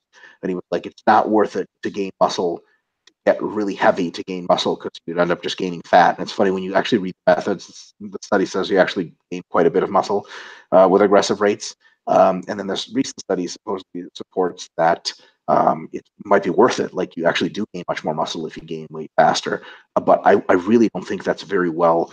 If we have these 0.5% to 1% per week sort of anecdotal / experiential numbers, but we don't really have a good understanding of what the boundaries are and how that changes with experience level. James, what do you think is something you want to see more research on? I got 2, and they're both related to volume landmarks. The first one is concurrent training, which is that's not new, but I would like a rehashed version. So if you look at the research on concurrent training, it primarily focuses on conflicting cellular regulators. What I would really like to see is a comparison of training resources allocation, right? So one of the things that Mike and I have talked about for a number of years is that not only are there conflicting cellular regulators, but you simply cannot be as strong as humanly possible if you are divvying up your strength training with endurance training at the same time, just because you're not training as much strength training. So I think the volume landmarks investigation into not just concurrent training as in like strength and endurance training, but realistically, like if you are training for multiple variables at the same time, there is some specific MRV that you have to have. What is a reasonable rate of progression that you can expect to see from any one of the subcomponents? Yep. So that would be cool. And then number 2 is, again, volume landmarks related. Maintenance volume, minimum effective volume, and all the volume landmarks as they relate to skills and tactics. Just for some context, you can ride a bike, learn how to ride a bike as a child. It takes a number of tries and spills, and maybe you have to have some assisted devices like training wheels, but at some point you learn how to ride a bike. You cannot ride a bike for 15 years and get back on the bike, and you might not be as sharp as you were, but you can ride the bike. What does that say for the maintenance volume of that skill? Is it thinking about riding a bike is good enough to actually maintain your motor ability? Is it more relevant to critical time points in motor development? Like, what is a realist? How does the volume and dose of training relate to maintenance of skill and tactic in sport? That's what I want to know about, because there's a lot of research on this, and most of it doesn't make any goddamn sense because I've been trying to figure it out. So that's what I would like to see. Yeah, well, really good stuff. Dan Jolly says, "Ooh, back from leg day in time for the webinar. Realized mid squat today that my fat question didn't quite make as much sense as I thought it did. Fat ester 5s, but yeah, remember that some of the kinds of fat you eat are stored internally. So the omega category of fat does matter. Now, not all of it matters, so I think you need to eat exogenous fats. So, when I was typing it last night, so I'm kind of worried / excited about rewinding it. Yeah, Badly might have trolled me about it. Not too bad, Daniel. Nah, let us know what you think. That was fair enough. It was fine. Yeah. He also asks if you deadlifted polar bears in the Arctic Circle and asserts that Mel is Dr. Melatonin. No, motherfucker, I deadlifted regular weights. Why? Because I found them and I made it a priority. I made it happen. Damn, what I'm saying? You know what I ate? Brian's reindeer and smoked salmon and plenty of food. People, this is. I'm sorry, I'm rambling, but this is what I get. I get all the fucking time with clients, and people will say like, "I'm traveling this week, so can't do anything." Like, motherfucker, I have been to the Arctic Circle. If you are not going somewhere worse than the Arctic Circle, you can train and diet just fine, right? Like, the only one I'll cut you some slack on is if you're in like Indonesia or Vietnam or something weird like that, where, yeah, there's just not that much stuff out there. Other than that, shut the fuck up. You can do it. It's doable. You just have to make it a priority, right? Is it easy to find gyms and healthy food in the Arctic Circle? No. But I made it happen. Why? With a little bit of foresight, a little bit of research, and just a little fucking elbow grease, you can make it happen. If it's not a priority for you and you want to enjoy your vacation or holiday to the nth degree, that's fine. But don't come back and say, I want to be like an athlete or I want to be like super jacked and lean, because it's not a priority for you. Holiday's a priority for you, right? So that's what I'm saying. You know what I mean? It's like served up. I agree. Especially if you're visiting the United States. I don't want to hear that shit. Don't want to hear it. Yeah, we have gym every square mile. Square kilometer. Oh, yeah. Brian Slusha says, does melatonin work for anyone? It hasn't for me. Using recommended doses, maybe I just need to chug the bottle. So, Brian, I'll give you my insight. Most people say melatonin works really well for them. I did not agree. What I have found was melatonin doesn't really put me to sleep. It makes falling asleep a little bit easier, but what it does is it keeps me asleep if I'm off time zone. So we travel a lot, my wife and I, and unfortunately Jared Feather's coming with us, is we're going to London. Yeah, that's right. It's like a child. Also, Dougie's going. Are you going to put him in a little basket to go through the security checkpoint? Yeah, well, he's a giant asshole. It's a little basket's like, sir, I need you to unload this stroller with this grown man in it. They're going to be like, I'm creating a big scene at the security checkpoint. He has a child's face, but he's a grown man. So basically, like James and Mel and I flew to Singapore a couple of weeks ago, and Singapore is 12 hours time difference from where I live in the United States, not far off from Mel and James. So when I showed up at about I went to bed at 7 or 8 p.m. It was about 20 hours of total travel time. Oh my God, it was awful, right? So I took melatonin normally I'd wake up a shitload. I'd wake up when it was regular time for me to wake up and be like, oh my God, I'm awake. Melatonin just helped me stay more asleep than usual. I didn't have the greatest sleep, but it was okay. A couple of days of taking melatonin later, and I'm legitimately like completely adjusted to the normal time. Dude, so it helps me adjust faster. It's awesome. It's awesome. I'm bringing a fuckload of it to London. So I brought this up on a couple weeks ago. This was probably the easiest transition both to and from. To and from. Oceania. I came back, I took melatonin, and it was like 3 days later, I couldn't even tell I had transitioned. So dude, it's really sweet. Melatonin works really well, but for me, it doesn't work like a sleeping pill. For other people, it works like a sleeping pill. Like for Mel, like if she takes melatonin, she'll just fall asleep driving her car probably or something. Yeah, it's bad.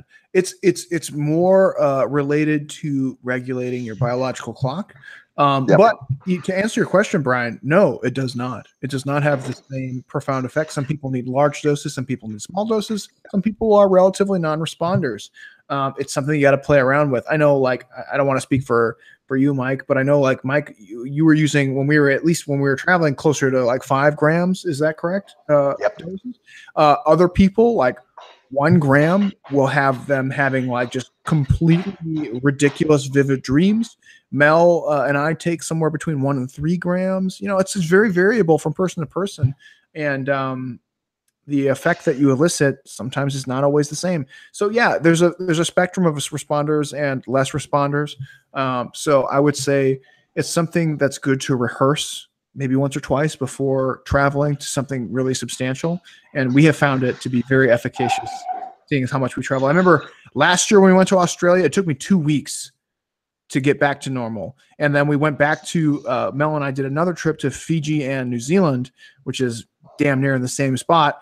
And it took another 2 weeks to adjust after that. This time we went to Australia and Singapore. It took me 3 days to get back to normal after returning home. It was like brilliant. It was awesome.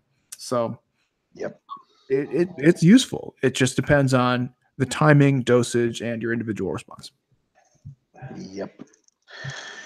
Speaking of which, I have to get the fuck to sleep. Go to sleep. Isn't that a Sam Jackson book? Go the fuck to sleep. Something like that. Sweet. Cool. All right. Let's wrap it up then. Yep. Folks, it's been real. It's been fun, but it's been fairly enjoyable. So, yeah, fuck off. No, I'm just kidding. We'll see you guys next time. This was actually, we had a pretty good round of questions. We had some redundancy in the questions, but that's not to anyone's fault. But good questions as always, and we look to expand upon them every week as we always do. So nice job, folks. Can't wait to hear next ones. Yeah, sorry. I guess I was trying to segue for Mike, but that wasn't very good on my part. Folks. Oh. Sorry, I didn't know you were segueing to me. I was going to give Mike the closeout, and then I realized I didn't really set him up for a closeout. So, folks, goodbye. Bye.